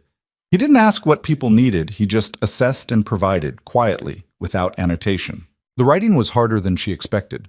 Not because she didn't remember. She remembered everything clearly. The specific documents and the specific conversations and the specific silences. But because putting it into sworn statement language made it real in a different way. She had to be precise about what she'd seen versus what she'd inferred. Precise about what Preston had said explicitly versus what she'd understood from context. Precision, in legal documentation, is a demanding discipline. By noon, she had 11 pages. James read them, made 3 small corrections, then looked at her with something that was close to approval. "This is good," he said. "This is genuinely good. Will it be enough?" For the injunction, yes. To block survey access and potentially the entire Phase 1, yes. He closed the folder. For what comes after what Hale has been doing across this corridor, the larger pattern, we need more. The previous acquisition documents, Clara said, and ideally someone from inside who can speak to intent, not just structure. Someone who knows what the plan actually was. He paused. Preston Wyatt. She looked at Ethan. He was at the counter again, looking out the kitchen window at the pasture. The overcast had started to thin and the pale light was coming through, catching the dry grass and making it look almost gold. "I'll call him," she said. She went outside to make the call. The porch was cold, the wooden swing moving slightly in the wind. Roy followed her and arranged himself at her feet with the ease of a dog who considers most places appropriate for lying down. Preston answered after 4 rings. "Clara." "I'm not calling about the project," she said. "I'm sorry. I'm calling because I think you're in a difficult position, and I think you know it, and I think a conversation might be useful for both of us." A long silence. She could hear him breathing. Could hear what sounded like an office. The low hum of a Dallas building, a door closing somewhere. "I'm being managed," he said finally, which wasn't what she'd expected and was possibly the most honest thing he'd ever said to her. "I know. Hale." He stopped. Started again. "When I took this job, I understood that large development deals involved." Another stop. "I told myself there was a difference between aggressive and wrong, that the line was clear and I was on the right side of it." "When did that change?" "Gradually. And then," he exhaled, "and then all at once." The porch swing moved. Roy pressed his chin against her ankle. "James Ritter is a land attorney in Abilene," Clara said. "He's looking at the entire corridor, not just Red Hollow. He has the corporate structure documentation going back 9 years. She paused. "He's not interested in Meridian employees who cooperated under direction. He's interested in Victor Hale." Another long silence. "What would cooperation look like?" Preston said. The word cooperation, said in that tone, cautious, conditional, not yet a yes, was the most important thing she'd heard since she arrived in Texas. "Conversation first. Nothing formal yet. You tell James what you know about the previous acquisition attempts and the water rights strategy. He tells you what protections might be available." She paused. "You have a lawyer?" "I have a personal lawyer, yes. Not Meridian's. Call them today. Before anything else." She meant it. "Don't do anything without your own counsel involved." "Clara." His voice was strange. Something in it she'd never heard before in all their professional history. Smaller, maybe. More personal. "I want you to know that I knew this deal was wrong before you arrived in Red Hollow. I knew it, and He stopped for a long time. "I sent you anyway." She sat with that for a moment. The weight of it and the honesty of it, and the complicated mixture of things that came with both. "I know," she said. "Call your lawyer, Preston."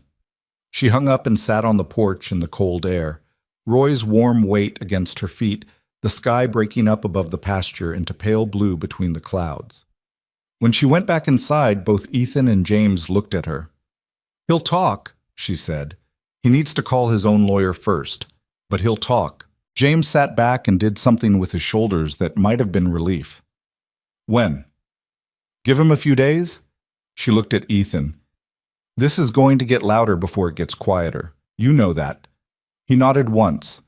The particular nod of a man who had been expecting something to be hard for a while and had made his arrangements. "Lily's going to notice things," he said. "She already has.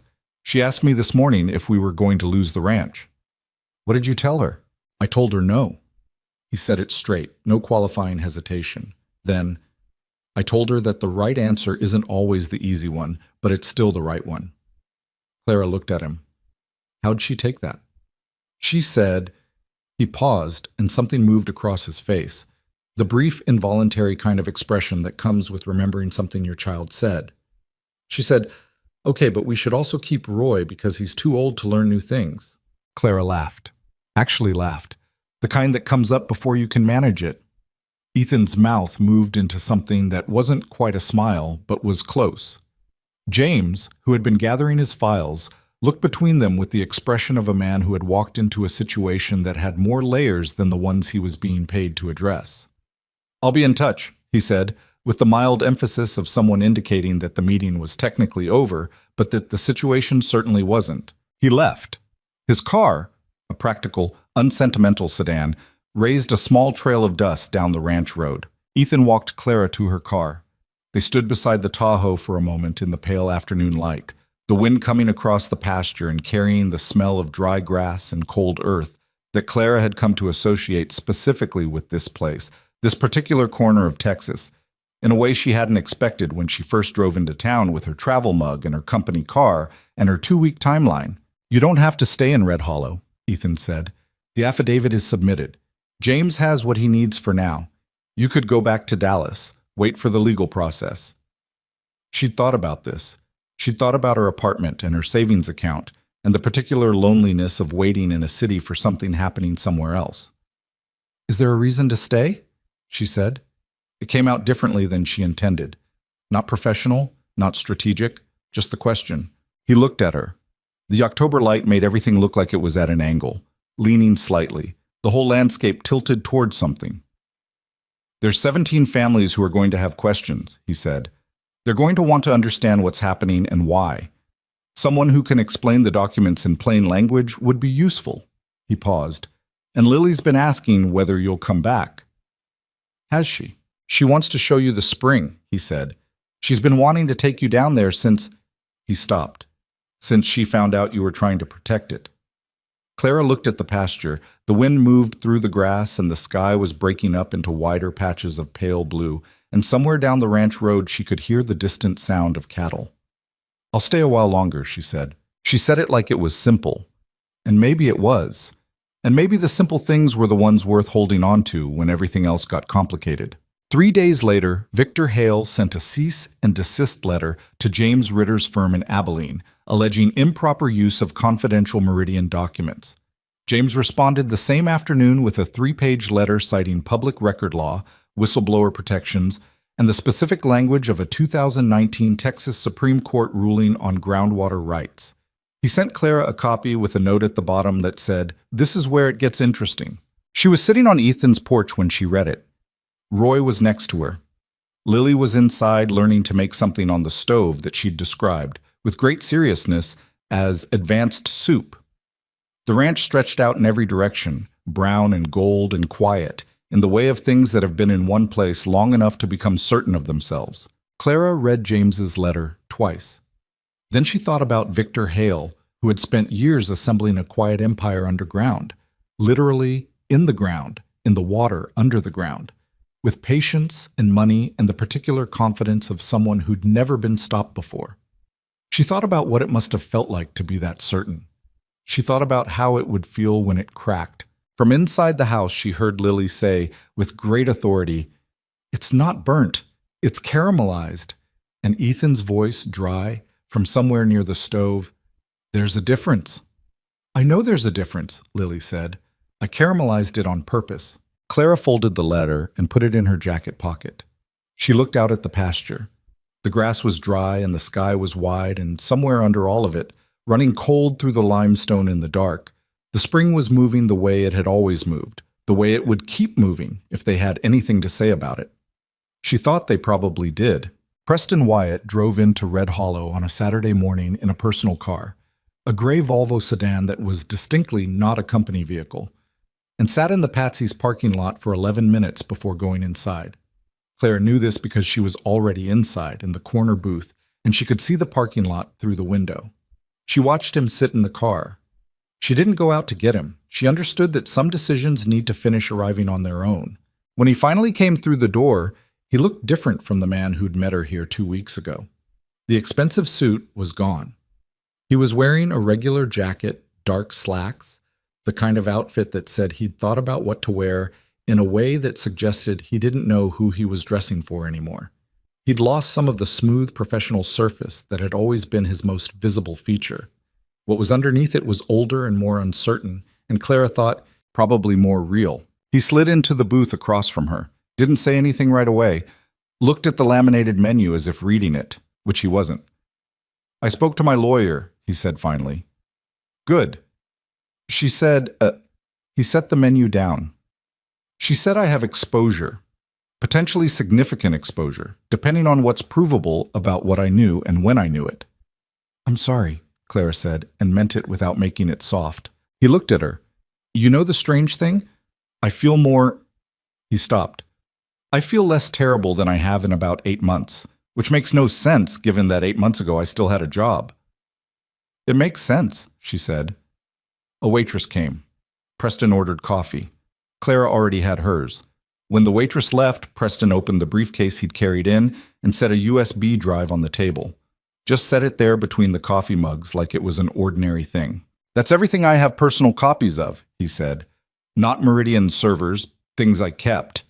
Emails, internal memos, meeting notes." He looked at it. "There's a document on there from about 14 months ago. Internal strategy memo, from Hale's office to the senior acquisition team." He paused. "It uses the word aquifer 17 times. It uses the word development 3 times. Clara looked at the drive. "It's not ambiguous," Preston said, "about what the primary objective is." She picked it up. It was a standard USB drive, the small kind, with a piece of masking tape on it with a number written in pen. She turned it over in her fingers. "Preston," she said, "I need to ask you something directly." "Okay." "When you sent me to Red Hollow, knowing what you knew about the project, what did you think was going to happen?" He was quiet for a moment. Outside, a truck pulled into the parking lot, and 2 men in ranch clothes got out and came inside talking about something she couldn't hear. "I thought you'd close the deal," he said. "I thought you were good enough at the job that you'd find a way to make it work without looking too closely at the parts that didn't, and He exhaled. "I told myself that was a compliment, that I was trusting you with something difficult." He looked at the table. "That's not what it was." "No, I was using you as a buffer," he said. "If the deal closed cleanly, good. If someone pushed back on the water issue, it would be your name on the acquisition documents, not mine." He looked up. "I'm telling you that because I think you deserve to know it, and because I'll probably have to say it officially at some point, and I'd rather you hear it from me first." Clara looked at him for a long moment. She'd known this, in the way you know things you'd rather not have to acknowledge directly. Preston was not a monster. He was something more ordinary, and in some ways more troubling. A person of reasonable intelligence and no particular cruelty who had made a series of small decisions that collectively added up to something wrong and had hidden the addition from himself until hiding it became too expensive. "What do you need to make this right?" she said. "I need to talk to James Ritter," he said. "And I need my lawyer in the room." He paused. "And I think I need to not work at Meridian after this." "That's probably accurate." "Yeah." He picked up his coffee. "I've been there 11 years. "I know." He drank his coffee. She drank hers. The diner was filling up with Saturday morning people, families, ranch hands, a group of older men who appeared to have a permanent reservation at the counter. The TV in the corner was showing college football highlights with the sound off. "One more thing," Preston said. He reached back into the briefcase and produced a single printed page, folded in thirds. "This is the contact information for both landowners who settled with Hale's companies in the previous West Texas deals. They signed NDAs, but—" He set it on the table. "NDAs don't cover testimony in a regulatory proceeding. They cover public disclosure. There's a difference." He paused. "My lawyer pointed that out." Clara unfolded the page. 2 names. 2 addresses, one in Midland and one near San Angelo. "Have you talked to them?" she said. "No, I don't." He shook his head. "That's not my call to make, but they need to know that there may be a way to speak without violating the NDA." She folded the page and put it with the USB drive. "I'll get this to James today." Preston nodded. He looked like a man who had set something heavy down and was still in the process of registering what it felt like to have empty hands. She called James from the parking lot. He answered immediately, which she'd noticed was his default. James Ritter seemed to operate in a state of perpetual readiness, like someone who had been in the middle of something urgent for so long it had become his resting condition. Preston is here, she said. He has documents and contact information for the previous NDA landowners. A beat. The internal strategy memo? He says it's not ambiguous. Another beat, and in it Clara could hear James thinking, the particular silence of a lawyer reorganizing around new information. Can you both get to Abilene Monday morning? I'll ask him. Preston agreed to Abilene on Monday. He drove away in the gray Volvo, back toward the highway, and Clara watched him go and thought about what it cost people to do the right thing late. Not too late, but late. How that had its own particular weight. Different from doing it early, which was its own different thing, and neither one was easy. She drove out to the ranch. Ethan was in the south pasture working on a section of fencing that had come down in a wind 2 days ago. She found him by following the sound of the post driver, a rhythmic, mechanical thudding that carried across the open land. He was working with a ranch hand named Cody, a lean, weathered man in his mid-50s who acknowledged Clara's arrival with a nod and then went back to holding the post. Clara stood at the edge of the pasture and watched for a moment. There was something about watching Ethan work that was different from watching him do almost anything else. He moved without waste. Every motion was purposeful, connected to the next, the way people move when they've done something long enough that the body has memorized it, and the mind can be elsewhere. But his mind wasn't elsewhere. She could see that too. The attention he paid, the way he assessed the angle of the post before driving it. When the section was set, he walked over. Cody went to work on the next post without prompting, which said something about how they operated together. How'd it go? Ethan said. She showed him the USB drive, told him about the strategy memo, told him about the NDA landowners. He stood in the pasture with the wind coming at them sideways and listened to all of it. His jacket had mud on the elbow from where he'd knelt to check something, and he didn't seem to notice or care, which was one of many things Clara had cataloged without meaning to over the weeks she'd spent in Red Hollow. The particular indifference he had to how he appeared, the total absence of performance. James can use this, she said. Yes. He looked at the drive in her hand. When does it go to state level? James said next week. He's been in contact with the Texas Commission on Environmental Quality and the State Attorney General's office. With the strategy memo, she paused. With that, they have documented intent, not just a problematic project structure. Actual intent. Ethan looked at the fence line, at the long flat expanse of his land going out in every direction. My grandfather fought a different version of this, he said. Different era, different form. Back in the 70s, there was a company that wanted to run a pipeline through this property. Eminent domain arguments, political pressure. He paused.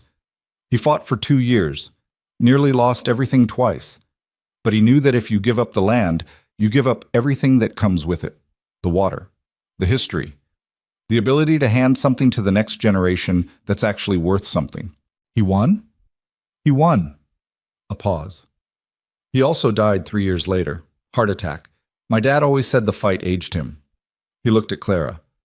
But my dad also said he would have done the same thing, that some things are worth fighting for regardless of what the fight costs you. Clara thought about her $412, about the medical bill, about the Meridian job and the regional director path that had been receding for 6 years. Do you ever regret staying? She said. After your wife died.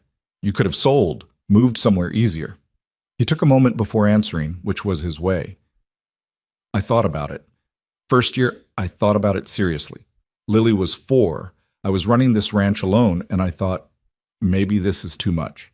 Maybe easier is the right answer. What changed? He looked at the land. I woke up one morning early, maybe 3 months after Sarah died, and it was one of those October mornings where everything is clear and cold and the light is right, and I went out to check the cattle, and I stood in the east pasture, and I thought, she loved this place. She walked this land. Lily was conceived in this house. He stopped. I couldn't make myself leave something that still had that much of her in it. Clara said nothing. There are things people tell you that don't require a response, only a witness. So I stayed, he said, and then staying became normal, and then normal became this. He gestured vaguely at the land, the house, the distant shape of the barn. Which is enough. It's more than enough. Cody called something from down the fence line. Ethan raised a hand to indicate he'd heard. Come to dinner tonight, he said to Clara. I'll cook. Lily's been asking to show you something. The spring, Clara said. He looked at her. She told you. Weeks ago, she's been building up to it. Clara paused. She takes it seriously. Something moved in his face the way it did when Lily came up, that involuntary softening that he couldn't quite contain. She does, he said. She thinks of it as hers to protect. I don't know where she got that. He paused. Actually, I do know where she got it. He walked back toward Cody and the fence, and Clara drove back toward town, and the day moved forward the way days did in Red Hollow. Slowly, visibly, with enough space around each hour to actually see it passing. Dinner was chili, which Ethan made from scratch, and which was better than anything Clara had eaten in weeks, and cornbread that was slightly uneven on one side because, Lily explained, the oven ran hot on the left. After dinner, as the sun was going down and the sky was doing the thing it did in West Texas, going through every shade between gold and dark blue in about 40 minutes, Lily put on her coat and her boots and stood at the back door with the patient authority of someone who has been waiting for the right moment for a long time. Now, she said. The light's right. The spring was half a mile from the house, down a slope through a stand of cedar and across a section of pasture that was lower and greener than the surrounding land because of the moisture below. Clara followed Ethan and Lily through the cedar trees in the last of the October light, Roy ambling along behind them at a pace that said he'd done this walk many times. She heard it before she saw it, a quiet sound, very low, the sound of water moving through stone. And then they came through the last of the cedars, and it was there. It wasn't dramatic. She thought later that she'd expected something more dramatic. A dramatic thing deserved a dramatic setting.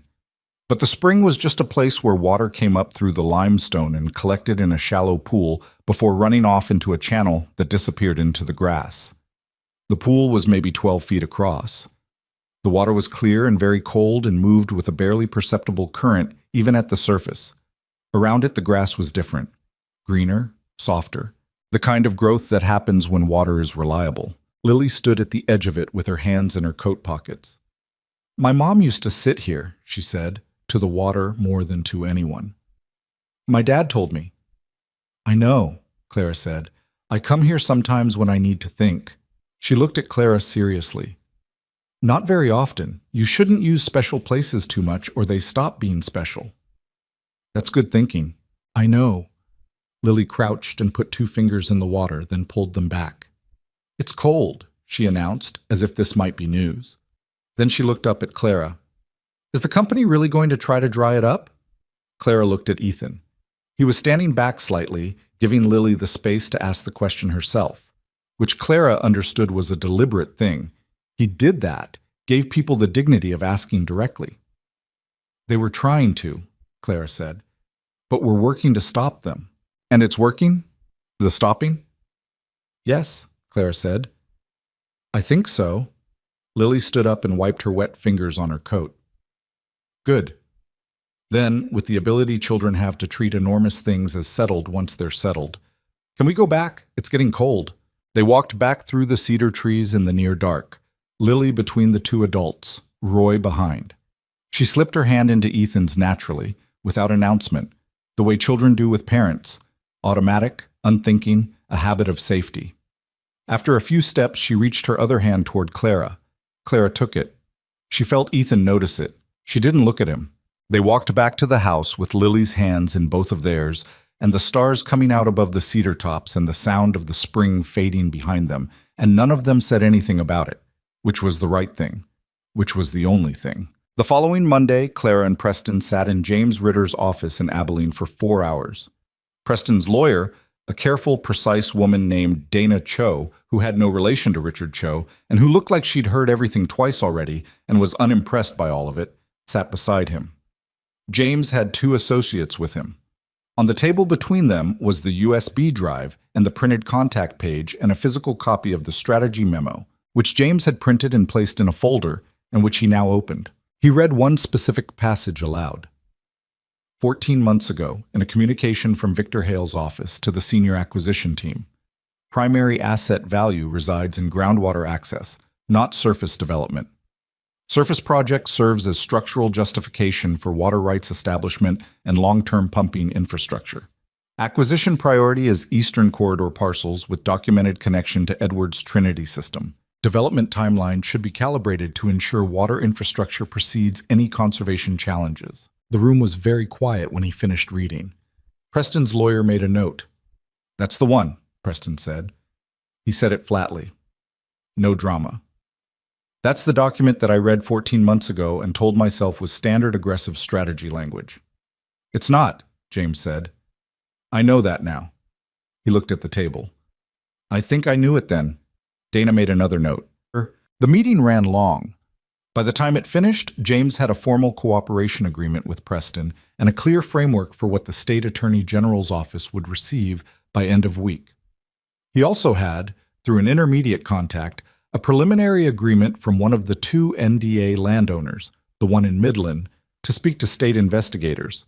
The one near San Angelo was still deciding. Clara drove back to Red Hollow in the late afternoon, the highway straight and flat, and the sky enormous above it, the way it only is in places where there's nothing to interrupt the view. She was tired in a way that was clean, the tiredness of something that's been worked through, not the tiredness of something unfinished. Her phone rang at 5:15, a number she recognized now. Victor Hale's private line, the one he'd called from before. She answered. "Miss Dawson." The voice was the same, smooth, authoritative, the voice of a man who expected the room to arrange itself around him. But there was something underneath it that hadn't been there before, a slight hardness, like something that's been smooth on the surface for a long time and is starting to show what's beneath. "I understand you had a meeting in Abilene today?" She kept her voice neutral. "I meet with a lot of people. I'm going to be direct." The smoothness dropped a fraction. "What you're doing, what you and Ritter are doing, it's going to accomplish exactly nothing except harm to people who don't deserve it. Preston Wyatt had a good career and now he has exposure. The Callaway Ranch is going to face legal challenges that will cost more than they have, and you—" He paused. "You're going to find that there are very few firms in Texas development that will hire someone known for torpedoing a $200 million project." Clara drove on the straight highway with her phone against her ear. "Is that what I've done?" she said. "That's what you're doing," he said. "There's still time to stop." "Mr. Hale," she said, and kept her voice completely even. "I want you to think about something. You've been assembling parcels across this corridor for 9 years. You've structured deals carefully, used multiple company names, settled problems with NDAs. You've been very patient and very thorough." She paused. "But somewhere in that 9 years, you created a document that uses the word aquifer 17 times and the word development 3 times. And that document is now in the hands of the Texas Attorney General's office." Silence. "You should talk to your lawyers," she said. "Not the Meridian ones. Your personal ones." She hung up. She drove the rest of the way to Red Hollow with the window down and the cold air coming in and her hand steady on the wheel. She wasn't triumphant. She didn't feel that. She felt the strange calm of someone who has done what could be done and is now waiting for the world to process it. The news broke on a Thursday. Not local news, state news, picked up from a Texas Tribune report on a state attorney general investigation into water rights fraud across a West Texas development corridor. Meridian Land Development was named. Victor Hale was named. The story cited public records and regulatory filings, and in careful legal language, the cooperation of a former company insider. Clara read it in the Lone Star Inn parking lot on her phone. Then she drove to the ranch. Ethan was on the porch when she got there, which meant he'd already seen it. He had his coffee and Roy was at his feet, and the morning was cold and clear, and the news was out in the world, doing whatever news does once you let it go. "James called," he said when she got out of the car. "What did he say?" He said, Ethan looked at the pasture. "He said the injunction is now essentially permanent. The Phase 1 survey access is blocked indefinitely. The Attorney General's office has opened a formal investigation." He paused. He said Victor Hale's primary investors are already requesting emergency meetings. She sat down on the porch step. Roy got up and came to lean against her knee, which was very much what she needed. "It's not over," she said. "The investigation will take time. Hale's lawyers will fight." "I know." Ethan sat in the porch chair. But it's different now. Fighting is different from what he was doing before, which was just moving forward because nobody knew to stop him. He looked at her. Somebody knew. She looked at her hands. They were cold. She hadn't worn enough jacket for this morning, which was something she kept doing, misjudging Texas October, thinking it would be warmer than it was. Ethan went inside, came back with a blanket from somewhere, just brought it out and set it on the step beside her without saying anything. She pulled it around her shoulders. "What happens to you now?" he said. It was the same question he'd asked her on the very first morning she'd come to his kitchen, except it meant something different now. "Professionally?" She thought about it. "I don't know yet. James mentioned there might be consulting work. Other landowners in the corridor who'll need someone who understands the documentation. Environmental law firms sometimes hire from outside." She paused. "I talked to someone at a nonprofit land preservation group in Austin. They work on exactly this kind of thing, protecting rural land from bad faith acquisition." She paused again. "They asked if I'd be interested in talking. Are you?" "I think so." She looked out at the land. "It pays less than Meridian, considerably less." She said it plainly, not sadly. "But I keep thinking about something my mother said, that I couldn't afford to do the wrong thing, and I think she's right, and I think the inverse is also true. I can't afford not to do the right one, even if the math is harder." Ethan was quiet for a while. The morning was bright and cold, and somewhere in the south pasture she could hear cattle, that particular low sound they made when they were settled and unhurried. "There's a guest house," he said, "at the back of the property. My grandmother lived in it for the last years of her life. It's small and the heater works, but the windows need replacing." He said it all at once, without preamble, which she was learning was how he said things he'd been thinking about for a while. "If you needed somewhere to stay while you figure out the next thing, you're welcome to use it." Clara looked at him. He looked back, steady, his face doing the thing it did where it was hard to tell what he was feeling except that whatever it was real. "That's not a complicated offer," he said. "It's just a house." "I know," she said. "And Lily would—" He stopped. "She'd like it, having you close." "Just Lily," Clara said. He looked at the pasture. The ghost of something moved across his face. "No," he said. "Not just Lily." They sat on the porch in the October cold with the blanket around her shoulders and the news out in the world and the land all around them, and neither of them said anything more about it, which was how they both seemed to prefer the important things. Said once, clearly, and then left to stand on their own. Inside the house, Lily was making breakfast and burning the toast and announcing that it was fine because she'd meant to do it that way. Roy thumped his tail once against the porch boards and went back to sleep. And the spring, down the slope through the cedar trees, moved cold and clear and certain through the limestone the way it had been moving for longer than any of them had been alive. The guest house smelled like cedar and old wool, and the particular kind of dust that accumulates in places that have been loved and then left empty. The windows were single pane, as advertised, and in the mornings Clara could feel the cold coming through them before she even got out of bed. The heater made a sound like someone clearing their throat every time it kicked on. The kitchen was barely a kitchen. A 2-burner stove, a refrigerator that hummed at a slightly different pitch than the heater, a single window above the sink that looked out toward the cedar trees and beyond them. If you knew where to look, the low place in the land where the spring ran. She moved in on a Wednesday in early November with 2 bags and her laptop and the 5-year-old personal computer that had been through more in the past month than it had in the previous 4 years combined. Lily supervised the move from the porch of the main house with the seriousness of a foreman, offering opinions on where things should go despite not having access to the guest house itself, and at one point presented Clara with a drawing she'd made, a house with a tree beside it, and 2 figures outside and a dog that was recognizably Roy, drawn in brown crayon with impressive accuracy. "That's you," Lily said, pointing to the shorter figure. "I'm shorter than the tree," Clara said. "Trees are tall," Lily said, with the air of someone explaining basic physics. "That's not a criticism." Clara put the drawing on the guest house windowsill, where it stayed. The investigation moved the way institutional processes move, with a combination of sudden lurches and extended silences that were hard to read from the outside. James called with updates when there were updates. When there weren't, Clara learned to sit with the uncertainty, which was harder than it sounded for someone who had spent her professional life in the controlled urgency of deal cycles and quarterly deadlines. Here, time moved differently. The land didn't care about deadlines.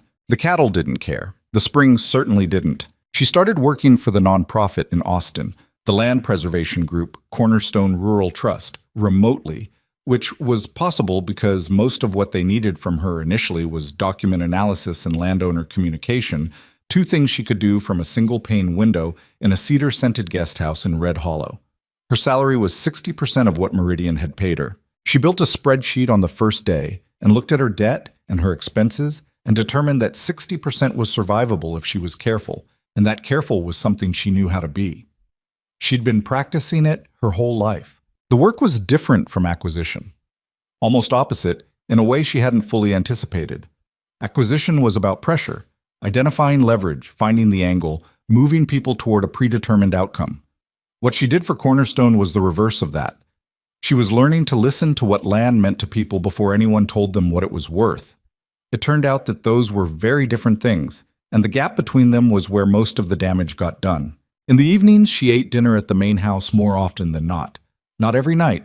She had enough self-awareness to understand that need and proximity were a complicated combination, and she was careful not to become something Ethan and Lily organized their evenings around out of habit rather than want.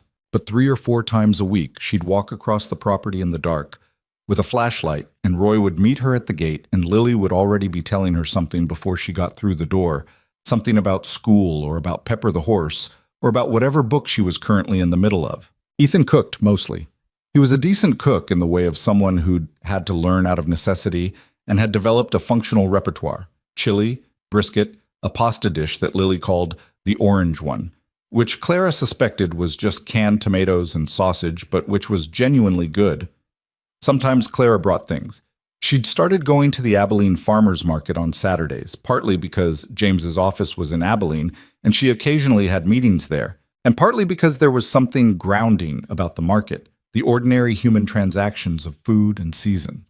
She'd bring back vegetables and cheese and sometimes a pie from a stand run by a woman named Dot, who had opinions about everything and shared them freely, which Clara found refreshing. The 3 of them ate dinner and Lily talked and Roy positioned himself under the table in hope.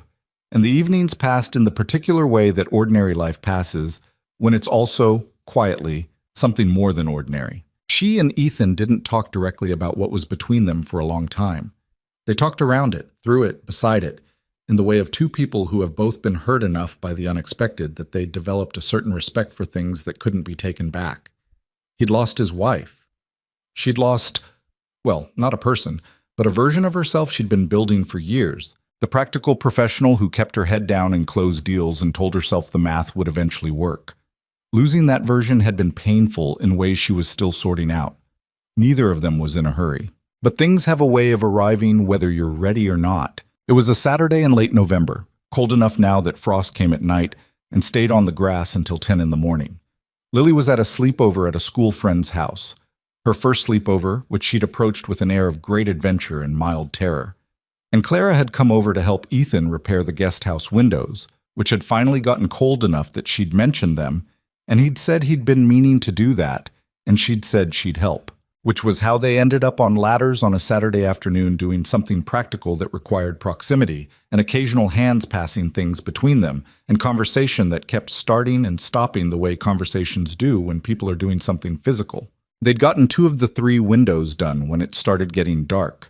They packed up the tools and went inside, and Ethan made coffee, and they sat at the kitchen table. His kitchen, not hers, the familiar table with the coffee ring and the crayon drawings on the corner and Roy under the chair, and the quiet that settled between them was a different kind of quiet than usual. "You've been here 6 weeks," he said. "Almost 7. You still talk like you might leave." She looked at her coffee. "I talk like I'm aware that leaving is a possibility. That's different." "Is it?" She thought about it honestly. "I don't know, maybe not." He turned his mug on the table, a rotation without purpose. "When Sarah died, I told myself that it was a one-time thing, that what we had. That you don't find that twice, and it would be a kind of dishonesty to pretend otherwise." He looked at the mug. "I still think that's true, actually. I don't think you find the same thing twice. No, Clara said. But I've been thinking... He stopped. Tried again. I've been thinking that maybe that's the wrong way to frame it. Like you only get one kind of thing and everything else is lesser. He looked up. I don't think that's right either. Clara sat with that for a moment. She thought about her own history, the relationships she'd had that had been functional and ultimately empty, or the ones that had been meaningful and then ended because she'd been too focused on the version of her life she was trying to build to give the actual life in front of her enough attention. She'd made her choices. They'd been her choices. She owned them. I'm not Sarah, she said. I know that. He said it immediately, firmly, without any ambiguity. That's not... He shook his head. That's not what I'm saying. I'm saying that I've been using her as a reason to stay closed, and I think she would have found that... He almost smiled. She would have had opinions about that. What kind of opinions? Pointed ones. He looked at Clara. She wasn't a patient person. She had about zero tolerance for people not saying what they meant. A pause. Lily gets that from her. Lily is extremely direct, Clara agreed. She told me, by the way, Ethan said.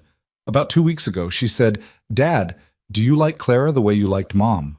And I said that was a complicated question, and she said, that means yes. Clara felt something happen in her chest that she couldn't quite classify. What did you say? I said she was probably right. The kitchen was very still. Roy was asleep under the table. Outside the window, the November dark had come all the way in, and the stars were doing what they did in Red Hollow without competition.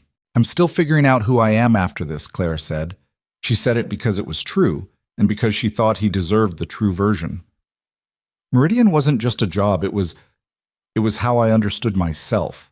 The practical one, the one who closed deals, the one who was going to pay off the debt and get the promotion and finally be stable. She paused. I'm not that person anymore, or not only that person, and I'm still working out what's left. I know, he said. I'm not easy, she said. I have a lot of debt and a job that pays significantly less than my previous one, and I spent the better part of 6 years being someone I'm not particularly proud of. You spent the better part of 6 weeks being someone I think is worth a lot, he said. Not warmly, not with any of the performance that statement might have come with from a different kind of man. Just factually, like something he'd observed and determined to be accurate. She looked at him across the kitchen table. This man who made his daughter breakfast and fixed his own fences and carried grief quietly and said true things without dressing them up. Okay, she said. Okay, he said, which was not by any conventional measure a declaration. But it was theirs and it was real, and sometimes that's the better version. The investigation resolution came in stages, which was unsatisfying but accurate to how the world operates. The first stage arrived in December. The Texas Commission on Environmental Quality issued a formal cease and desist on all Meridian-affiliated survey and acquisition activity in the corridor. This was the injunction made permanent, essentially, backed now by state regulatory authority rather than just the county judge's order. Meridian's lawyers filed a response. The response was, according to James, technically competent and strategically pointless. The second stage came in January. Preston Wyatt's formal cooperation with the Attorney General's investigation was made public, not dramatically, not in a press conference, just as a line in a regulatory filing. His lawyer had negotiated an immunity agreement that covered his cooperation period. He resigned from Meridian the same day the filing appeared. Clara heard from him once after that, a brief text that said only, "Thank you for calling me back that day." She texted back, "Thank you for answering." She didn't hear from him again, which was fine. Some connections are important without being permanent. That's allowed. The third and most consequential stage arrived in February. The Attorney General's office, working with federal investigators who had been brought in because several of the corporate structures crossed state lines, filed formal charges against Victor Hale personally. 14 counts. They covered fraud, conspiracy to commit water rights violations, and the charge that James said was the one that would stick hardest. A Texas statute specifically protecting landowners from deceptive acquisition practices involving environmental misrepresentation. The strategy memo, with its 17 uses of the word aquifer, was listed in the charging document as Exhibit A. Clara read the charging document at the kitchen table in the guest house on a cold February morning, with the heater clearing its throat and the drawing of the house and the tree and Roy on the windowsill. She read it carefully, the way she'd read every Meridian document, methodically, looking for gaps, looking for what was said and what wasn't. There were no gaps. James had done his job thoroughly. She called him. "Is it enough?" she said. "For conviction?" He sounded more awake than any person had a right to be at 7:30 in the morning. "Honestly, I think Hale takes a deal before trial. His lawyers know the exhibit list. They've seen the strategy memo. They know Preston is cooperating. A deal gets him less time, more control over the outcome." A pause. "But the charges stand either way. The regulatory findings stand. The land protection stand. Those aren't conditional on a conviction. And the corridor, the other parcels? The cease and desist covers all affiliated activity. His investors have already walked, publicly, with statements about being unaware of the water rights strategy, which I don't fully believe, but it doesn't matter what I believe. The financing is gone. The project is structurally dead even without the legal process." He paused. "Red Hollow is protected. The other parcels in the corridor are protected. That's what we set out to do." Clara sat at the table for a moment after hanging up. She thought about October. The silver Tahoe and the company laptop and the travel mug of cold gas station coffee and the pasture fence and the man she'd told to move his tractor. 4 months. It felt longer and shorter simultaneously, the way significant time tends to. She put on her jacket and walked across the property to the main house. The February morning was cold and gray, and the grass was frost-silvered, and she could see her breath. Roy met her at the gate. Ethan was in the kitchen. Lily had already left for school. She was old enough now to ride the bus, which she did with the pride of someone exercising a new freedom, standing at the end of the ranch road every morning with her backpack and her book. The kitchen smelled like coffee and the particular morning smell of a house where people live and work. Not a showpiece, just a place. She told him about the charges. He listened the way he always listened, just fully, without interrupting, his coffee in his hand. When she finished, he was quiet for a moment. Then he said, 14 counts. 14. He nodded once, set his coffee down, looked at the window. She'd seen him receive many things in this kitchen over the past months. Legal updates, logistical problems, a calf that had been sick for a week and hadn't pulled through, all the small and large griefs of running a ranch and raising a child alone. He received things in a particular way, with a stillness that wasn't numbness, more like the way a strong structure absorbs force. It moves slightly, registers it, holds. "He's not going to walk away from it," she said, "even with a deal. This doesn't just go away for him." "No." He looked at her. "Does it feel like enough?" She thought about the 17 families. She thought about Preston's face in Patsy's diner. She thought about Lily at the spring saying, "I come here sometimes when I need to think." She thought about Sarah, who she had never met and would never meet, who had loved this place enough that leaving it felt like losing her twice. "It feels like what's possible," she said, "which is not the same as enough, but it's what there is." He thought about that. "That's honest." "I've been trying to be." They stood in the kitchen in the February cold with their coffees and the heater going and the ordinary morning sounds of a working ranch coming through the walls. And she thought about the question she'd asked herself in the Lone Star Inn parking lot all those months ago. What happens to you now? And how different the answer was from anything she could have anticipated. The land preservation work with Cornerstone expanded in the spring.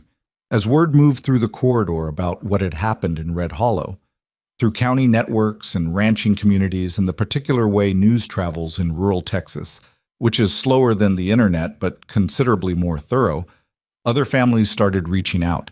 Families who had received letters. Families who had been approached by companies they couldn't quite place. Families who had felt the pressure of a thing they couldn't name but recognized as wrong. Clara drove to them. She sat in their kitchens and on their porches and in their feed stores, and she listened before she spoke, which was a discipline she'd had to learn deliberately and was still learning. She explained documents. She helped people understand what they owned and what they were being asked to give up, and what the difference between those two things was worth. She was not always successful. Some people were too far into negotiation to pull back. Some deals were simply done. She learned to live with that too. The cases that went the wrong way, the land that changed hands, the families that had to find a different life. You couldn't win all of them. Pretending otherwise would have been a different kind of dishonesty. But some she could help, more than she'd expected. And that was the math she was doing now. Not the debt spreadsheet, though that existed and she was working it down slowly with the discipline she'd always had, but the other accounting. The one that didn't have a clean column for assets but had something that functioned like it anyway. Her mother came to visit in April. She drove up from Corpus Christi in her own car, which she'd had for 12 years and which ran on will and maintenance, and arrived at the Callaway Ranch on a Saturday afternoon. Clara had described the place to her on the phone, but descriptions of land rarely land right until you're standing on it. Her mother stood at the front gate and looked at the pasture and the house and the cedar trees and the long flat sky and said quietly, "Oh, baby." "I know," Clara said. "You live in that little house?" "The guest house, yes." Her mother looked at it, looked at the main house, looked at Clara with the particular expression of a woman who had been watching her daughter circle something for 30 years and had been patient about it. "And the man," her mother said. "His name is Ethan. And his daughter, Lily. She's going to talk to you about books. I like books." Her mother put her arm around Clara's shoulders. "You look different." "Different how?" Her mother thought about it. "Like yourself," she said finally. "Like the version of you that was always in there behind the other version." Clara didn't say anything to that. She let it stand the way true things sometimes need to stand without response. Not because there's nothing to say, but because saying something would make it smaller. Lily came out onto the porch and looked at Clara's mother with assessment that was instantly, specifically, Lily. "Are you Clara's mom?" "I am." "You have the same nose," Lily said with the factual satisfaction of someone who has confirmed a hypothesis. "Do you want to see my horse? Her leg is better. She was limping, but now she's not." Clara's mother looked at Clara. "I want to see her horse," she said. "I know," Clara said. Ethan came out onto the porch and shook Clara's mother's hand with the quiet, unperforming courtesy that was simply how he was. And her mother looked at him for exactly the length of time she needed to, and then said she was very glad to meet him, and meant it in the way she meant things, which was completely. They ate dinner on the porch that evening, despite the April cold, because Lily had decided the porch was the right place, and Lily's hospitality decisions were, by this point, essentially policy. There was brisket and cornbread and something her mother had brought from Corpus Christi that was her grandmother's recipe, sweet potato something, which Lily ate 2 servings of and then required the recipe, which Clara's mother gave her with full seriousness. After dinner, when Lily had gone inside to read and Ethan had gone to check the cattle and Clara's mother had her coffee and the stars were coming out in the big Texas sky, her mother said, "Are you happy?" Clara thought about it. Really thought, because her mother deserved that. "Not the way I thought happiness was supposed to feel," she said. "It's not. I thought it would feel like relief, like you'd been uncomfortable for a long time and suddenly you weren't." She looked at the stars. "It's more like I feel like I'm in the right place doing the right things with the right people, and that's not comfortable exactly. The work is hard, the money is tight. There are still problems every day." She paused. "But I feel like I'm actually here, not somewhere else trying to get somewhere." Her mother drank her coffee, looked at the stars, said, "That's better than happy." They sat on the porch until it got too cold, and then went inside, and that was the visit, and it was enough. Victor Hale accepted a plea agreement in May. 11 of the 14 counts, reduced sentencing in exchange for cooperation with the federal component of the investigation. The plea was reported in the Texas Tribune and briefly in national business media, and then the news cycle moved on the way news cycles do, because the world contained many things, and not all of them got to stay in the foreground. What stayed in the foreground for the people it mattered to was the result. Meridian Land Development's Red Hollow project was formally terminated. The parent company restructured under bankruptcy protection. The corridor parcels, the ones Hale had been assembling for 9 years, were now encumbered by regulatory findings that made their value for water rights exploitation essentially zero. The families who had been approached, the ones who hadn't yet signed, were, in the language of the Attorney General's office, protected from the deceptive acquisition practices documented in the case. James Ritter sent Clara a bottle of wine and a card that said, in his characteristically efficient handwriting, "We did what we set out to do. Good work." She put the card on the refrigerator in the guest house beside Lily's drawing of the house and the tree and Roy. On the evening the plea agreement was announced, Clara walked down to the spring alone. It was May, and the cedar trees were green now, and the grass around the spring pool was thick and bright, the kind of growth that comes from reliable water. She sat on the limestone edge the way Lily had described sitting, close enough to put her fingers in if she wanted, though she didn't right away. She just sat. She thought about the first time she'd stood on this land, in her wrong boots with her clipboard, telling a man to move his tractor. The arrogance of that morning, which hadn't been cruelty but had been something almost worse, indifference. She'd been so focused on the thing she was trying to build, the professional version of herself, the stable version, the version that had escaped poverty and paid off the debt and earned the title, that she'd stopped being able to see what other people were trying to protect. That was the thing about survival mode. It was necessary. She understood that about herself now without the judgment she used to carry. Survival mode had gotten her through a lot. It had also, for a long time, prevented her from seeing that surviving wasn't the same as living, and that the difference mattered. She put her fingers in the water.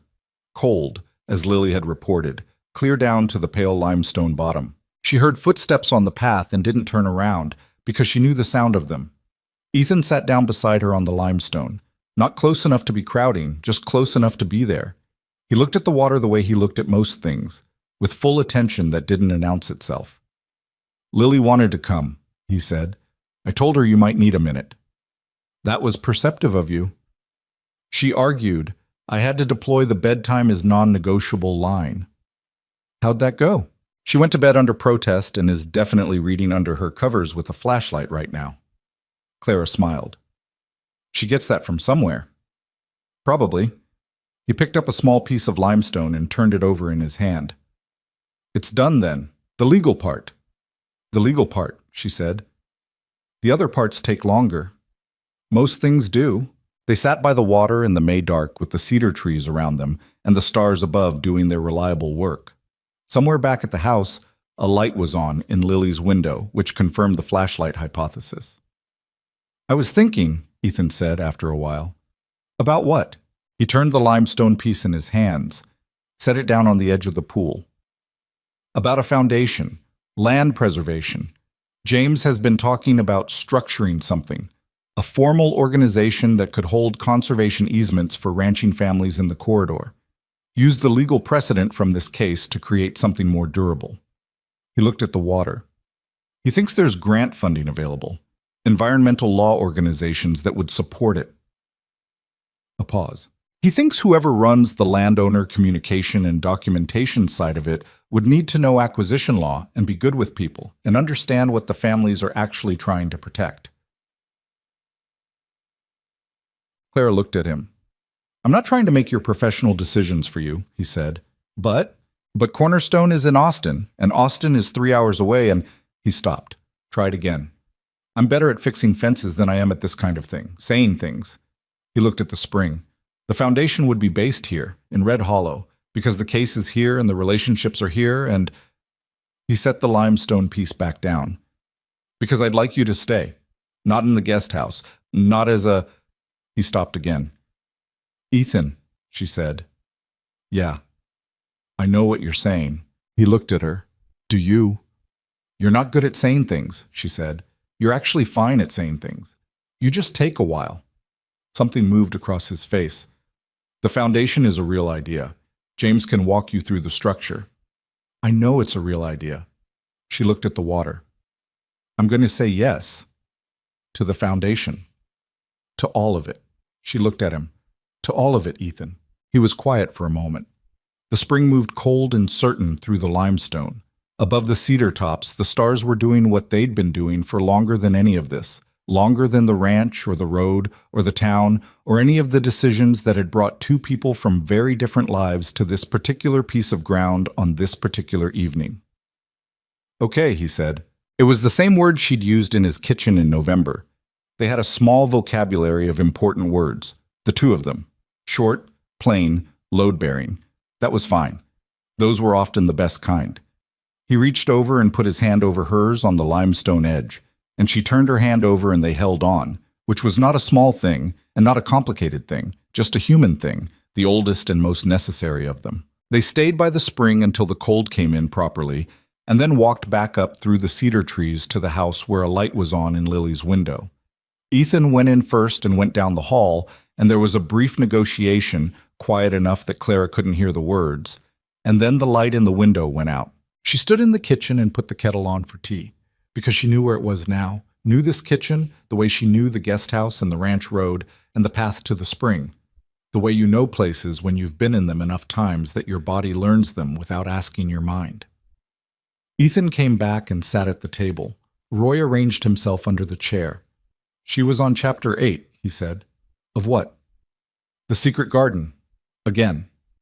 Does she cry at that one? At the part where... He thought about it. There's a part near the end. She cries at that part every time, but she keeps reading it. That sounds about right, Clara said. The good ones are like that. She brought 2 mugs of tea to the table and sat down across from him. And outside the window, Red Hollow was dark and quiet, and the land was all around them in every direction, solid and certain the way land is when it's been held by the same family long enough to remember who it belongs to. She thought about something Lily had said months ago, sitting on that fence rail with her book on her lap. The land's got our family in it, like how a book's got words. You can't take the words out and still have the same book. She'd been 7 years old and she'd said the truest thing about this place that anyone had said to her since she arrived. Which was not surprising, Claire had come to understand, because Lily was exactly who she appeared to be. Unfiltered, attentive, entirely herself in the way that children are before the world teaches them to be something else instead. She thought about what it would mean to be around that every day, to let some of it, the unfiltered, the attentive, the entirely yourself, teach her back. She thought about her mother's words on the porch. Like yourself. Like the version of you that was always in there behind the other version. She thought about the woman who had arrived in Red Hollow in October with a travel mug and a clipboard and a professional armor that she'd spent years constructing and believed was the same thing as strength. It wasn't the same thing. She knew that now. Strength was what Ethan did, carrying what needed to be carried and setting down what didn't, and knowing which was which. Strength was what her mother had done, double shifts and a leaking roof, never once letting fear become cruelty. Strength was what Lily did every time she read the same book to the crying part and kept going. She was learning it. She was still learning. Outside the kitchen window, the Texas night was full of the sounds that come when everything quiets down enough to hear what's always been there. The wind in the dry grass, the cattle shifting in the south pasture, the low creak of the porch boards cooling in the night air. And beneath all of it, if you knew to listen, the presence of water moving quietly through the limestone in the dark, doing what it had always done, indifferent to the people above it who had fought over it and for it and because of it, running cold and clean and certain through the ancient stone. It had been there longer than the ranch and longer than the town and longer than any of them. It would be there after. That was the thing about water and land and the things worth protecting. They didn't need you to save them because they mattered to you. They needed you to save them because they were real, and real things mattered, and you were there, and sometimes that was enough of a reason. Clara drank her tea. Ethan drank his. Roy slept. The stars outside the window did their patient, indifferent work. The story doesn't end with everything fixed. That would be a different kind of story. A tidier one. A more comfortable one. The kind that resolves like a piece of music finding its final chord. Real things don't end that way. Clara still had debt. Ethan still had grief he carried in the lower back quiet way of someone who had learned to live with weight rather than be rid of it. The corridor still had families who had been pressured and scared. The land still needed protecting, would keep needing it, because that was the nature of land and the nature of people who want to take things that belong to someone else. But some things had been saved that needed saving. Some truth had been brought out of the dark of legal annexures and corporate structures and the particular cowardice of looking away from what you know is wrong. Some water was still running that might not have been. Some people were still on their land who might not have been. And 2 people who had come to the same place from very different directions had found that the place itself had something to say about where they ought to be. That's not a small thing. In a world that produces plenty of the other kind, it is, in fact, very far from small.